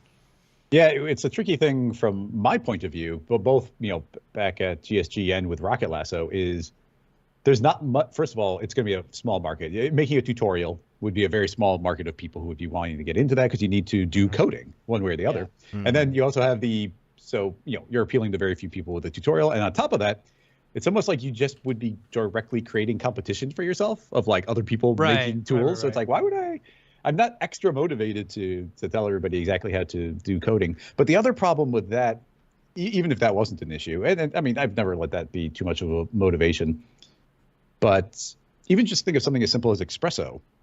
It is so difficult to make a Espresso tutorial because everybody who's using Espresso is because they have a unique problem that they're trying to solve. Yeah. So at the end of the day, all you can really say is like, okay, like we've opened it up. Here it is. We've made it do something. Now learn every single node so that you know what they can do. And now make what you need to make. Because otherwise, everybody's got their own problem to solve. The same problem is going to be happening with Neutron. Everybody with C nodes, everybody's got their own unique problem. And then when it comes to coding, it's the exact same thing again. And even when you're coding, Cinema 4D has, I don't even know the number, but there's a bunch of different plugin types. Like there's scene hook plugins, tag plugins, object plugins. You have command plugins, menu plugins, shader plugins. Each of these is a completely different category that has very little to do with any other category. And then, yeah, it would get really specific. I had one more point there. But yeah, it just gets really unique to each person. So at the end of the day, you would want to just go and first of all, Python's way easier. What's great with the Python stuff, it's a good place to get started because you could just start writing a script inside of Cinema. And if that works really well, you could eventually wrap it up into a Python plugin. Way easier than doing all the compiling and everything you need to do with C++. And it's a harder language to learn. But what you have to do is get into the Cinema 4D SDK, the software development kit, which might come pre-downloaded inside of Cinema, inside of like the plugin folder, or you might have to download it. But it is a giant amount of documentation about how to access all the different parts of Cinema, which is completely outside of knowing the programming language. And I mean, we've been making plugins for like 10 years, and there are still huge parts of it that we don't know anything about, where you have to start learning about concepts like base containers, where it's like, that's the concept of how Cinema stores information. It's like, as an artist, you never need to know what a base container is, but as a programmer, that's all you're ever doing is base container stuff. So it goes to, there is no easy way to explain it. So then it would turn into like, oh, it'd have to be like a 10-hour tutorial series that's appealing to who. So yeah, it's super tricky. Yeah. Let's see, other questions here. Let's see. Have you seen S26? I'm not sure what that is. Yeah. What's an S26? Where can I get that Mograph hat? I'd buy it. This one here, this beanie, Matt got these made up, and he's got regular hats too. We're not selling them anywhere. But like, auctioning maybe them we off, could, perhaps? yeah, like here's the problem is that we kind of did them as one-offs just to try them out, and be like, oh, let's see how a hat comes out, and let's see how a beanie comes out. I think I've only got like 2 left. Yeah. But like a large / extra large. The thing is like, and the place that I did it. Oh jeez. I have to figure out how to get some Mograph beanies or something for camp. Beanies. I don't know. Oh, okay. I pictured the one with the propeller. Oh yeah, the beanie cap. Yeah. No, but like these flex fit ones, man, like they're so comfortable. I wear them all the time because, you know, Maxon had them for the old Cinema 4D ones, so I bought a whole bunch. But the thing is, these things are so expensive. They're like, I'm about to DM you. I mean, I'll send you one. I got 2 left. I'll send you one if you want to buy one. But like, I need to find a local place that, you know, will make them so that I'm not having to have them made in Mexico and shipped up to me for really expensive amounts. Yeah, they're expensive. So that's the problem. Yeah. All of these things are expensive to produce. So if we sold them, we'd have to find a good way to drop ship them. Yeah. To really make it worth it. We found a good place, like a good local place that does the t-shirts for relatively inexpensive, you know, and they're a bit better quality than Amazon, even though I love the Amazon ones, you know. So, yeah. Yeah. I think that is it. Oh, there was a question about our Discord too. If you email us, you can get access to the Discord. The Discord just and ask, the Slack. Just tell us which one you want to be on, or both. Or both. You know, the Slack is everyone where, normally like, asks for the Slack. Yeah. All the channels for the Slack. That's where everybody's at. But if you want to hang out in video chat, the same channels are in Discord, but like all the people chatting with text are in Slack. So yeah, just hit us up. And yeah, I think that wraps up the show. Yeah. Chris, if people want to find you on the interwebs, where do they need to go? At Rocket Lasso on all of the different things. So that's Instagram and Twitter and YouTube and Patreon and what else is there? No TikTok yet. Gotta get going on that, but eventually. And we gotta get you on there doing some dances and stuff. Oh yeah, that's me. You know me. I guess you guys could just secretly record me during the karaoke party. Right? We'll secretly put the Rococo suit on you. Right. And capture all your movements. I would pay for that. I would pay for that. Yeah. And then you know, we can sell it as something you can put in your content browser. Right. You know. Right. Chris Schmidt moves. Rocket moves. Dude, I love those all that mocap stuff inside of the assets browser has been like super wonderful for like demoing things and testing things. I love that Maxon added those in. Yeah. Cool. Well, we're going to get out of here. You can rate us on iTunes, leave a review, subscribe on your podcatcher of choice, help get our ratings up, subscribe to our newsletter as well. You can say that you have been there, done that, got the t-shirt with the Mograph logo tee, the Feel the Bab 2020 shirt. All the profits from that go to Doctors Without Borders. The Render Things t-shirt, hoodie, and long sleeve tee, the Mograph blandishment shirt, and of course the That Render is Fire shirt, which you are only allowed to wear ironically, unless you're shams. Yeah. And hit us up on all the things. Send us your questions. Email us. We will see you at NAB. We cannot wait to see you. Come and find us. Hang out. Make sure that you have tickets for all the things. We're trying the best we can with this limo thing. I cannot guarantee that everybody will get a ticket. It's expensive, y'all. It's very expensive. Yeah, it is. So check us out on the things. And we're on Facebook, Twitter, Instagram, YouTube, TikTok. Hello. There's still a couple people watching for some reason. And Mograph.com. That's it, y'all. We're excited. We're going to wrap up. We're going to get things situated here in the office. And we are going to sell some tickets for camp and head out. And go do Vegas Get your camp tickets. Get your camp tickets. Set your alarms right now if you haven't. Do it. Yeah. Do it. I'll be there. Yes. And also go to HalfRez.com for the HalfRez event in Chicago just a week before camp. Yes. Start planning all of it. Cool. Yep. All right. Cool. Well, we're going to get out of here. Until next time, I'm Dave. And I'm Matt. It was Chris. Bye, everybody. Have a good one. Later, yo.